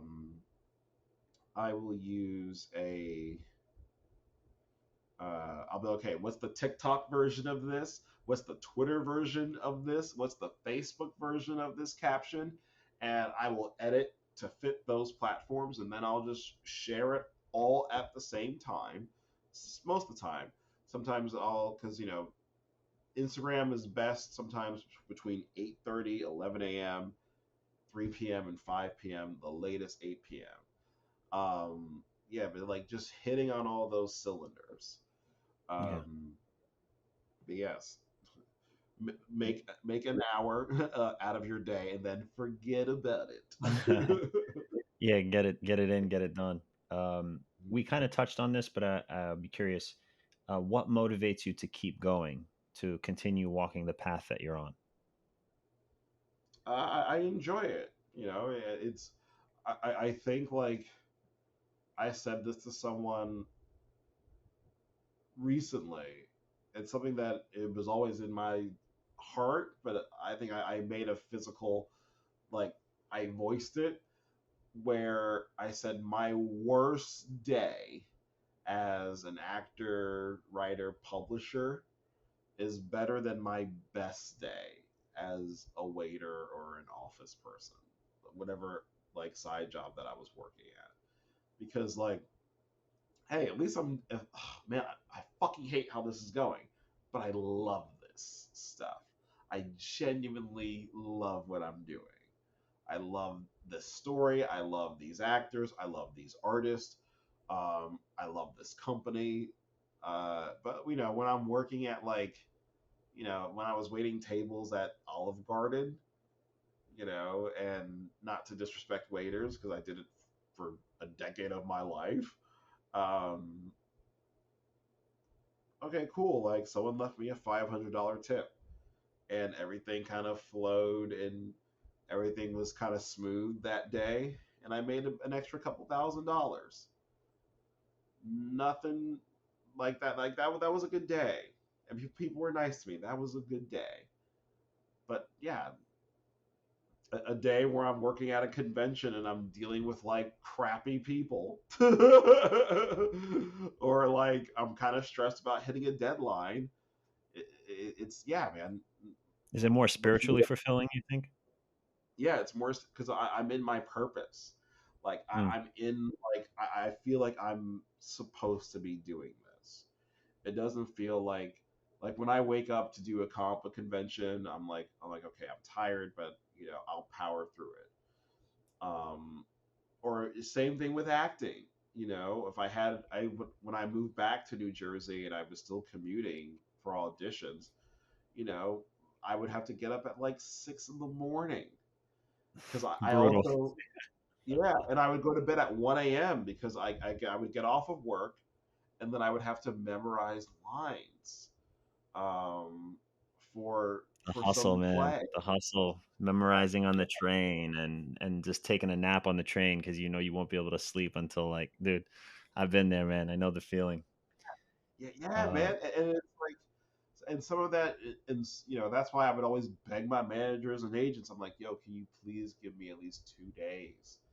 Because with like, especially in theater auditions, they give you the whole play, and mhm. then they're like, all right, we need you to memorize 10 pages, and I'm like, yo, there's no way I'm gonna do this in one day.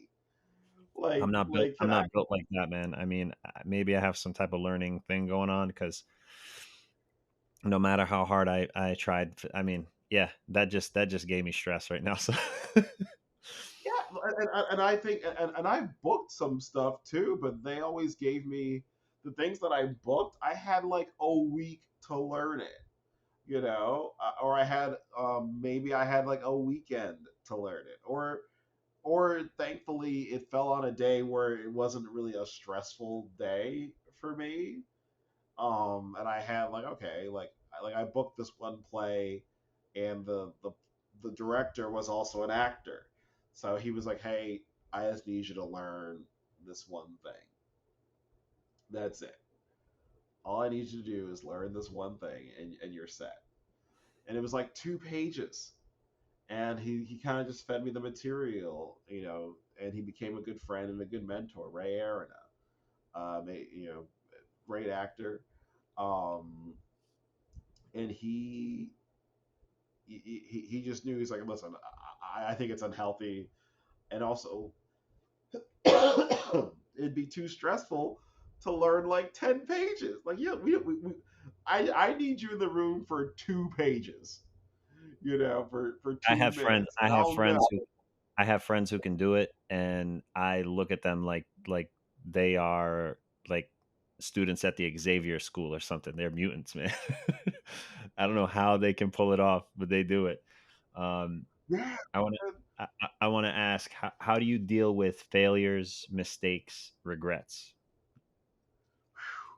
man. At first, man, I'm trying not to do this, but I beat myself up mostly in the beginning, and then I have to, take a deep breath and talk to people about it. And they're like, "Hey, man, like when I found out about my lawyer, my former lawyer, who was stealing from me, I had to I felt dumb that I couldn't like read a contract and understand what was happening, and I beat myself up for days because I'm like, man, I'm supposed to be running this company, I'm supposed to be doing this, and I'm like, I can't believe I wasn't able to catch that. And I was really mad and upset with myself for a minute, and only recently where someone just said like, dude, it's not your job to know all that. It's your job to create. It's your job to be a storyteller and an artist and oversee other artists' work. You know, the lawyer stuff, it's also brand new. Like, dude, you're just starting. like you're only in you're barely in year 3 of this. Like, if you're making these mistakes on year 20, then we gotta like talk. But Yeah, you're like, still fresh. yeah, it's like, dude, you're a whole toddler in this, so don't beat yourself up So then about it. And so, conversely, how do you deal with rather how do you celebrate victories, accomplishments, good ideas? oh man, I will get some junk food. I will be with friends and be loud about it. Well, I love that. I'll take time to like thank God, thank God, and just really focusing on the grateful aspects of it. Like even this thing with Prentice and Disney and all that stuff. Like, because I've had other people make me offers before, and they didn't go through, and part of me is like kind of happy those things never happened or went through. Like when I think you have to be happy and grateful when things don't work out, because sometimes I had a deal for Harriet in 2017 that I never told anyone about. I was very silent about it, and yeah, I was really quiet about it. But the deal never went through. But it took me now to realize, okay, they weren't the right group for it. They probably would have messed up the show. It's crazy because what seemed like a loss at the time, I'm sure emotionally to you, is now like a blessing because you realize, oh man, it could have went south real bad, you Oh, know? oh yeah. Like there was another thing where I was going to be offered a ton of money, and I really needed this cash because I was about to be evicted from my apartment because I was late for the first time on rent, and I just, my ego was like, I don't want to live with my parents, and I really just want to have my own like spot, or like I want to save money, and I'm an adult, I shouldn't be living with parents. What's going on with me? um but this person was going to give me a ton of money, and my lawyer was against it. My old lawyer at the time, no, not the one that stole from me. Uh, my very first lawyer, who was amazing, and she's no longer my lawyer because she got promoted, and she deals with like big clients, so she didn't have time for all my comic book stuff. Um, but she was like, I think this is a bad deal, and I don't think you should sign it. And I'm like, girl, you better shut up and get me this money. Better grab you that Like, pen. exactly. I'm like, girl, you're getting 5% of this deal, because that's how it works with lawyers. She's like, David, it's a bad deal. Like, sure, you'll have a ton of money, but they control even what you create with your comic book, because that was the nature of the contract. They got to control the TV show, uh, but they would have input in my comic books. And but they're paying me like hundreds of that. They're paying me like $500,000 every 2 years. Um, Dude, the fact that you had the wherewithal to in the face of what really is like astronomical money when you come from being kind of an artist at the base level financially and like dude kudos, respect. I respect that big time. oh yeah, yeah. Well, this is gonna sound bad. I was still gonna go along with it anyway. I was like, like it'll be fine. Like I'll find something out of it. But they, the people started acting crazy, and they were like cursing and yelling at me, and I'm like, I don't like them as people. Yeah, Like, you can't do that. That's like yeah, that's the quickest route to seeing like the Brooklyn version of me. If you start acting like that, I'd be like, hey, all right, let's take a step back for a second because someone's ass is about to get whooped. Yeah, yeah, man. Like, I'm like, yo, I really like. I don't know why you're coming at me with that much, with that energy. That's really unnecessary.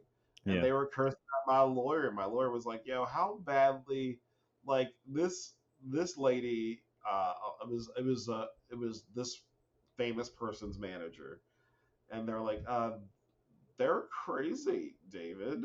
Um, sure, like they're gonna pay you a lot of money for it because at the time, man, I'm barely making, some humble stuff for me, but like I'm barely making 36,000 a year at the time, and really can't afford to live on my own, and really can't afford to even pay my own bills.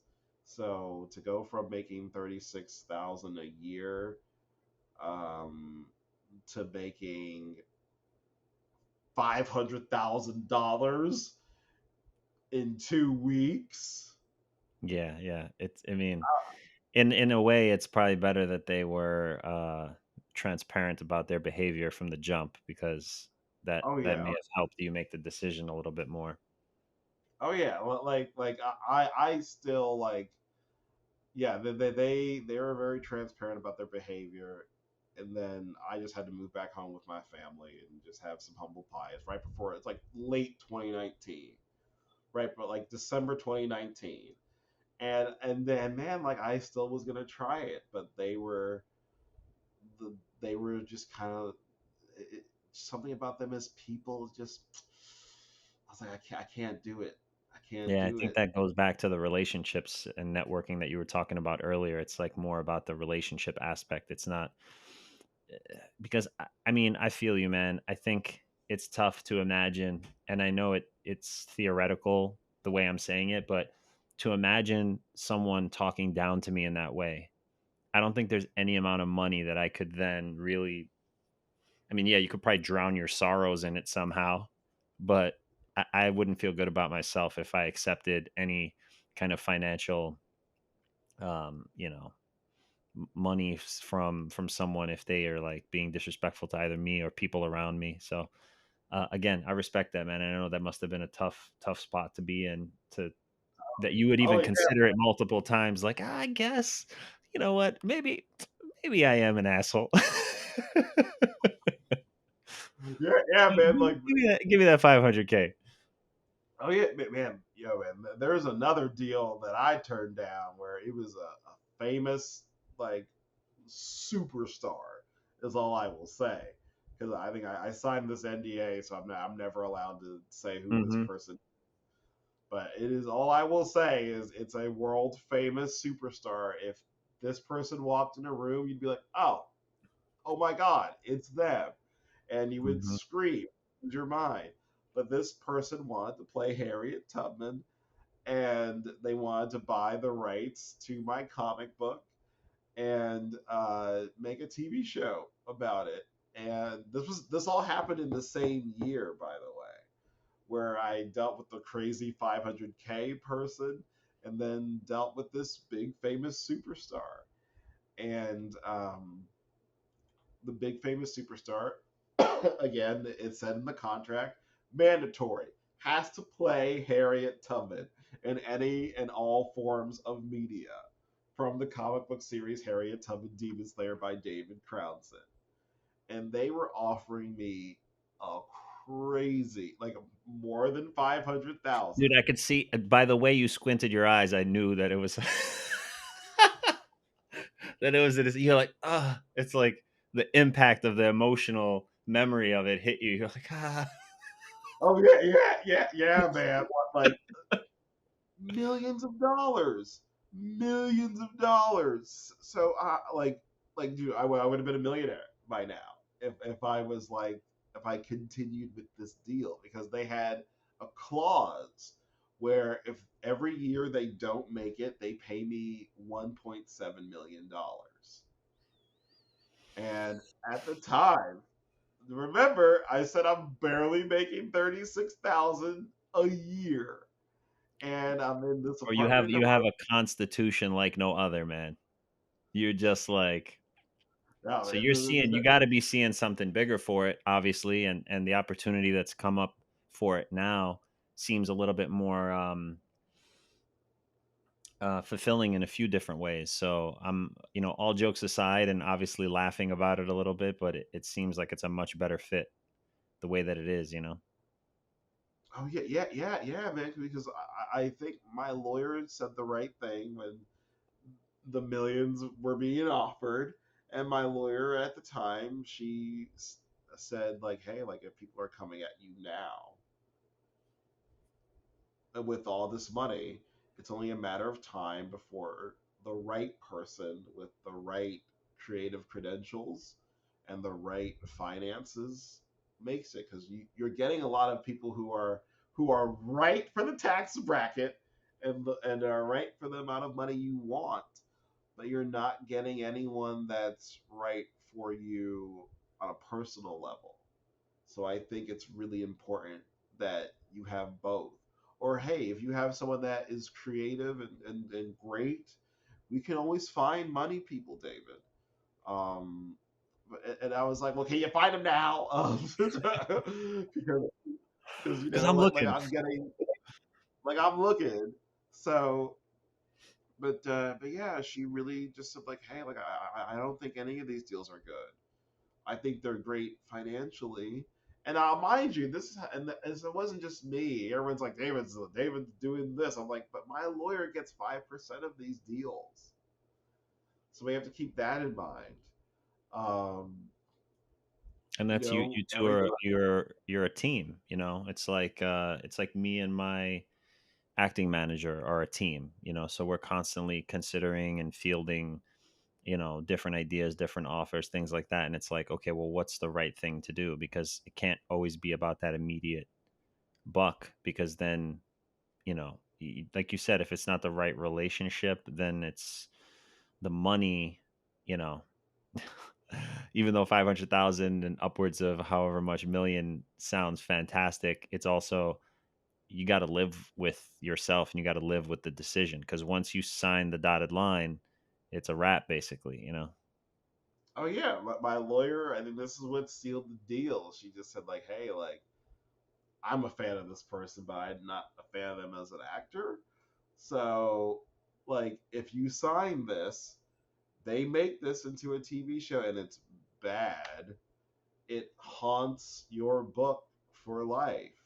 And even when you go to comic book conventions, what's great about you at comic book conventions is people just are discovering it. But if they see you and they see that, they will associate it with this bad thing. Yeah. And that's forever. Yes, you will always have your comic book, but it'll always have this bad aftertaste now associated with it. So we should I think we should either pass or make an alternate deal. Like I was all for the alternate deal because I'm like, okay, cool, money, and Yeah, yeah. because I think we were gonna say like, hey, like let's do it this way, so we can still work together and get some financial backing going. And then the crazy people were like, no, we're taking our $500,000 and going somewhere else. Fuck you. And I Yeah, was like, yeah. Jesus. We're taking our And then ball the rock and leaving the star, playground. I was like, hey, like, I think it would be bad I think it'd be bad for your career if you played this historical figure. And I think you should just be a producer. And they were like, no, we will only do it unless so and so is the star. We will pay you, and then they doubled what they were going to pay me. They're like, if you feel that bad about it, we'll give you double. So it would have been like over $2 million. And I'm sweating over here, man. so like, and I'm just like high stakes poker, and I'm obsessed with this quote. You get the from anime. like You get the anime drip. this, Whoop. the anime drip. Well, not like not even that. I think I just got like again. I'm obsessed with this quote where I think Matt Damon says like, if you're about to do a scene and you don't know what to do, don't do anything. Uh, which is like, because if you do nothing, it leads to something. Or like, yeah. And I just was like, yeah, I don't like this, and I don't want to be bullied into. It just came down to I don't want to be bullied into something, and yeah, I don't want to be bullied into something that, 10 years down the line, cool, I have millions of dollars, but there's no substance. Like a Mm. lot of I'm really glad. Yes, I care about the financial stuff of it, but I care more about the substance of it. I've been broke before. I've had, $28 to my name before, and it doesn't feel great, but it's I know the experience at least. I don't know what's going to happen when I have millions of dollars and I have someone messing up an intellectual property of mine that's very important to me and put me here in the first place. And yeah, okay, it's like just make another IP. I'm like, nah, because I have goals that I'm really definite about with those IPs, and I don't want to. Maybe this is childish of me, but I don't care. But like, I'd rather not do a bad deal, and I know, I believe in God, and I know that something greater will be around the corner. So I straight up just said like, hey guys, like I thank you for your time, but I don't think this is gonna work for either of us. Yeah, I know what you guys want, but I know it's not gonna work.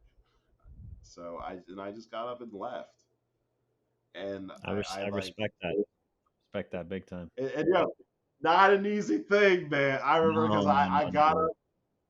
I got up and I walked back to my apartment. Was like an eight, like I could have taken the train, but I walked back to my apartment. It was like a 30-minute walk, and I just remember just being like quiet and stoic. And then I got to my apartment and I saw like an eviction sticker and I just cried. So I was like, "What have I done? What have I done?" And then talking to my mom was like, "Yo, you can always come back and live with us until you figure it out. Like if it ever gets to be too much, you can always come back." So I was like, "All right." So I decided to come back. That Um, you tested your metal, man, for sure. Because now that's something you can go back to now and literal poker face in any situation and be like, dude, I turned down millions and walk back to an eviction notice. I don't give a shit about anything. I will not I be think it's all deterred. it's also like deep desires thing. Like New York was kind of getting to me, and I realized New York, Manhattan, Harlem, Queens, like it wasn't like for me, because again, like I thrive in calm situations. Um, so I just kind of like, and also, yeah, like if everything isn't working on its, if I'm not batting 1,000 on all cylinders, you know, like I'm like, yeah, it's time to move on. It's time to leave. Even with this deal, even with like, because if I had said yes, money, amazing, but I just knew they were gonna do a terrible job, or they weren't going to, because even it says in the contract that I'm not allowed to be associated with it. I'm associated by name, but I'm not associated creatively. I can make suggestions; they don't have to listen to me. Um, and also, I don't get to be in the writers' room, and I don't get to have creative input at all. So I'm like, I was like, man, like I had to really. It was I was like, hmm. And then I just went crazy. I'm like, someone else will come that creatively makes sense, and I'll get the right amount of money that I need. And then within 2 years, this thing with Apprentice happens. So it's always Yeah. about Well, sticking. as it was meant to be, man. Yeah, yeah, Um, yeah, man. do you have any daily habits or rituals? And if so, what are they? I know you mentioned meditation, prayer, stuff like Prayer, affirm, like having a moment of just having affirmations where just to empower yourself. I try to do that at least 15, 20 minutes a day. Whether and it's also things I want to experience that are kind of far or seem out of reach, you know. Um, but yeah, just making time to pray and do affirmations. Yeah. that. What advice do you have for someone who is just starting their journey as an artist, creative storyteller? Try to do it every day. Try to engulf yourself with it, even if you're not doing it every day. Like watch a movie a day, watch a TV series, like really in read scripts, um, do other things that are creative because I think it informs you artistically too, and I think it also makes you just again a better artist. Like Denzel Washington, he said he hangs out with rappers and musicians because he thinks when he hears how they communicate and talk, it makes him a better actor and a better director when he just hangs out with people with different artistic expressions. So yeah, like yeah, hang out with people who aren't in your field. Hang out with musicians and see how that goes. Hang out with painters. You know, yeah. Thanks, man. Last couple of questions. I really appreciate it. I'll try to get you out of here. I know you've committed a lot of good time, and I really appreciate it. How do you envision uh, how do you envision your artistic journey evolving in the future? Like right now, it's mostly just the biggest chunk of my life has been mostly just writing and being a publisher creator. I want to direct more. I think I've directed maybe twice in my life, and every time I've directed, it's led to something big and awesome. So Would you want to and it's direct also an episode of Harriet Tubman, Demon Slayer, yes, when the time yeah, comes? yeah, That's yeah, awesome. yeah. I would love not on the first season, probably the second or third season. You know, I'll probably like shadow just to Hmm. see how it's done. And then like second, third season, I'll be like, hey, I'm gonna pop in and direct this episode, and then I'm gonna like be like deuces. Um, That's great. and then yeah, man, yeah, directing and acting more. Because a lot like I feel like I haven't acted since 2022 is the last time that I was in something. And I think 2022 was the last audition. I think the last audition I had was maybe because my agent's been on some lazy stuff. But yeah, last audition I had was for a TV show, a series regular. Uh, so, sorry. No, It's all good. we're making. Sorry, I'm so sorry. It's my business partner. No, no, please don't worry Uh, about it.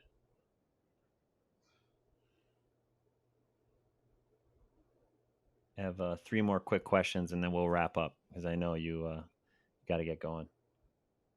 you're fine. Um, but yeah, yeah.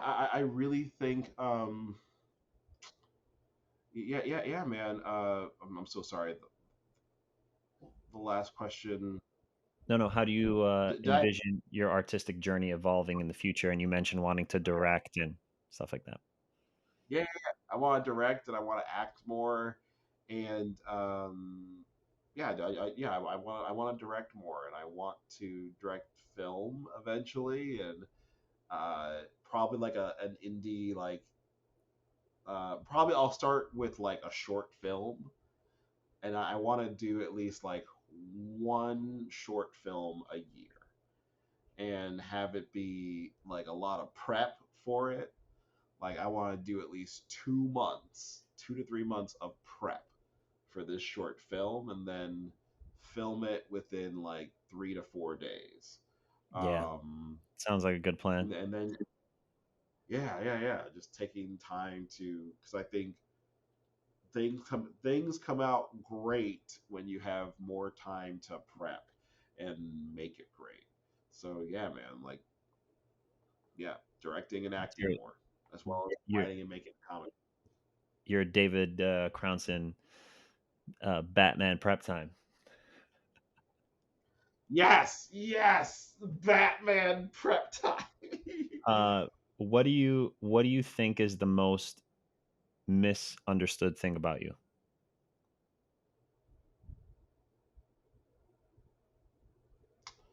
Most misunderstood thing about me,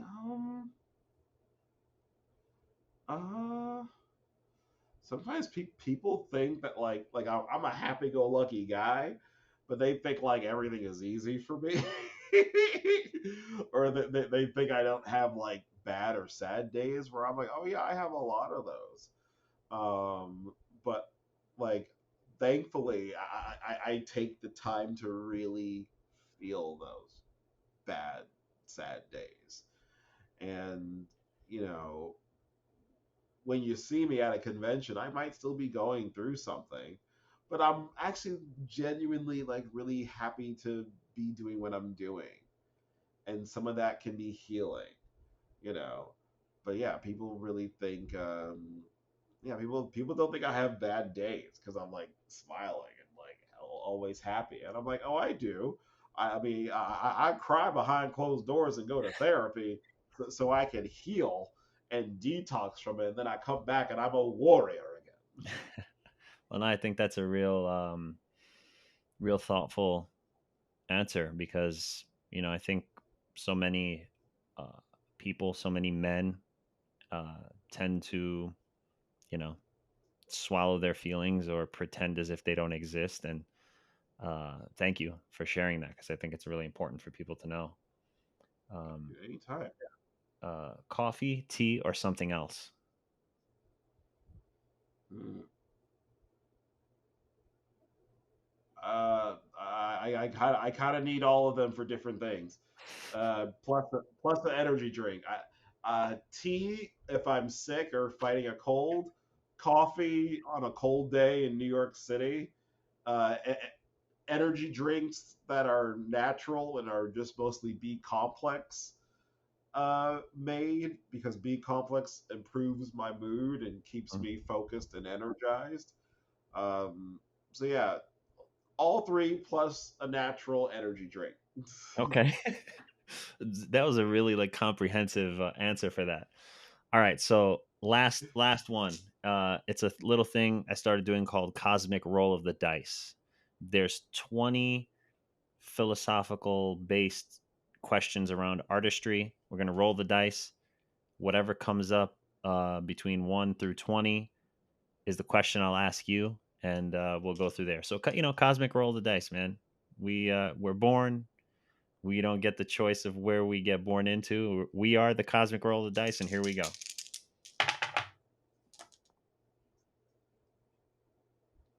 Is this, let's see, 6, 7, 8, 9, 10, 11, 12, 13, 14, 15. Am I seeing that correctly? Just make sure the viewers all here are seeing correctly what I'm seeing. Okay, 15. Mhm. Let's see. I don't think I've asked this one before. Is there a boundary between art and craft? How do you distinguish between an artistic creation and a skillfully crafted object? I think the craft is structure, and the artistry is like children. um, like I really think like craft is what's gonna get you to where you need to get to, and artistry is how you just how you get there on your way to get there. Like I always imagined it as like recess, and the craft has you all the way out here, but there's fences here because this is a play about Romeo and Juliet. But if you cross over the craft, then we're in Macbeth now, or we're in Taming of the Shrew now, or we're in Twelfth Night now. Shakespeare buff. Yeah. Um, so it's like, okay, we gotta keep it. So I always imagine that your artistry is like the playfulness, and the fences are your craft, and also like the teacher who's watching over the children is the craft as well. So like I really think you should. It's good to just expand and put the reach out there, but it's like, okay, like the buck ends here. So Um, craft as the discipline and art as the expression. yes, yes. It's there's a structure, but you have to find freedom within the structure. Like, hey, like maybe I walk in between this maze. What if I'm like bouncing in between like these maze? Or what if I'm doing a cartwheel in between this maze? Or by maze I mean the scene. I'm like, I feel like going in this way, or I'm feeling kind of sensitive, so I'm gonna do it like this. But I can't go out of it because then we're telling a whole nother story.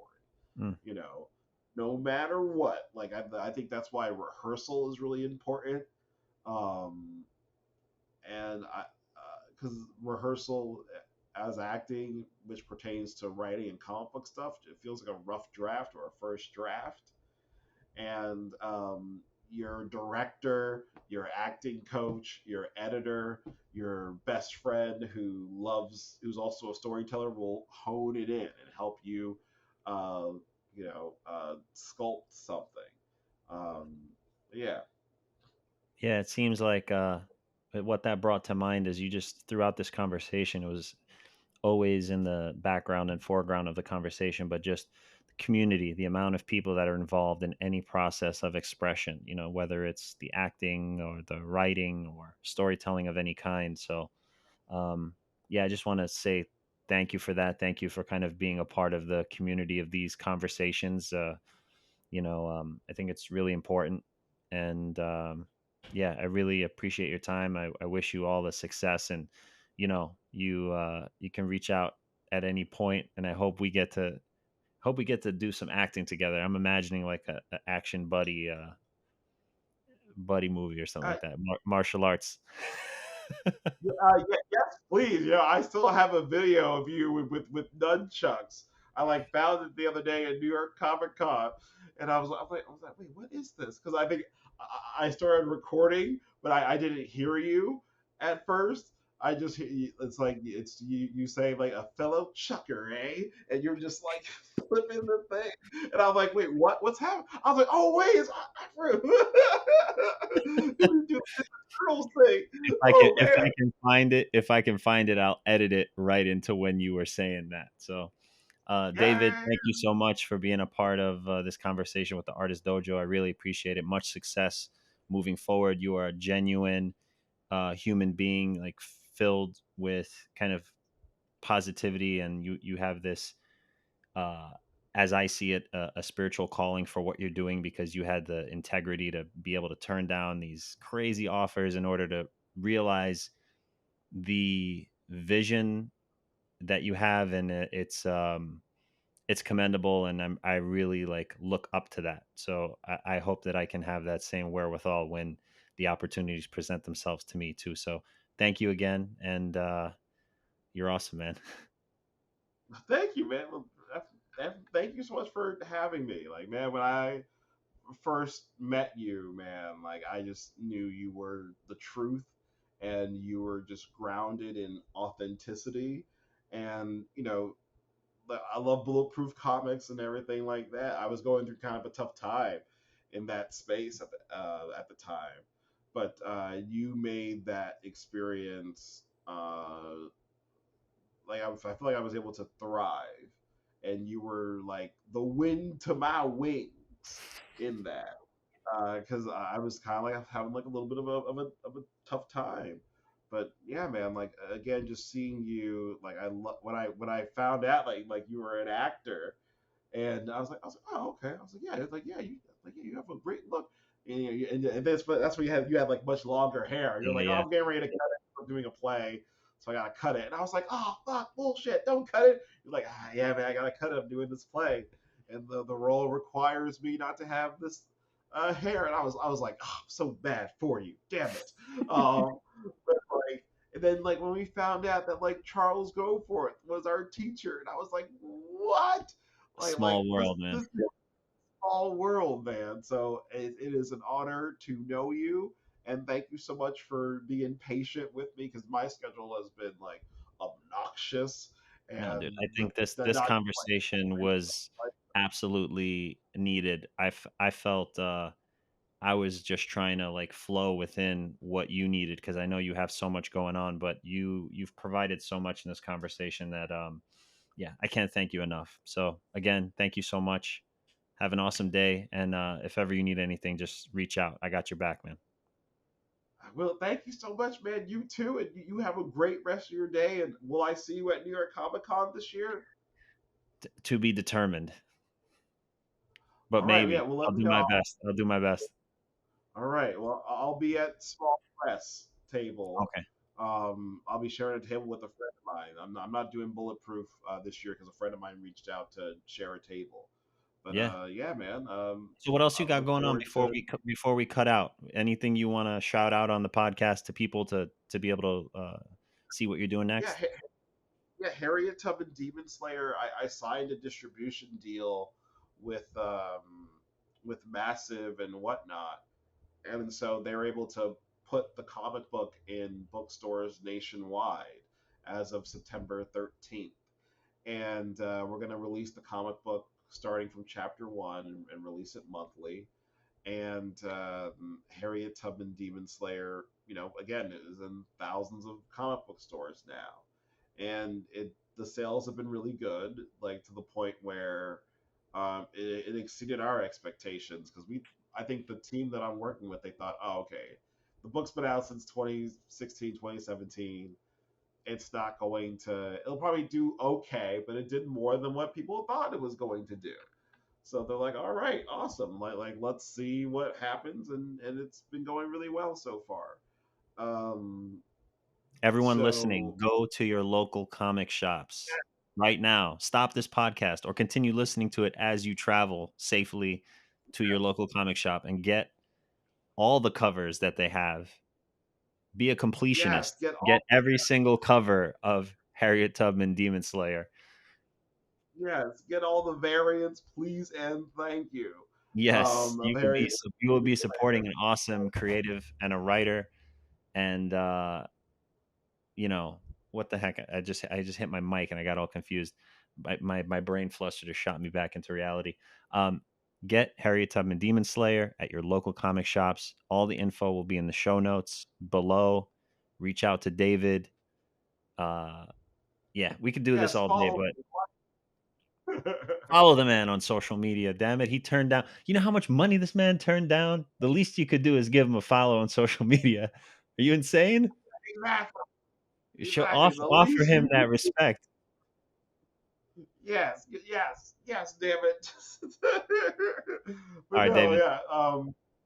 Peace, man. Yeah, I'll be at New York Comic Con and all that good stuff. Take care.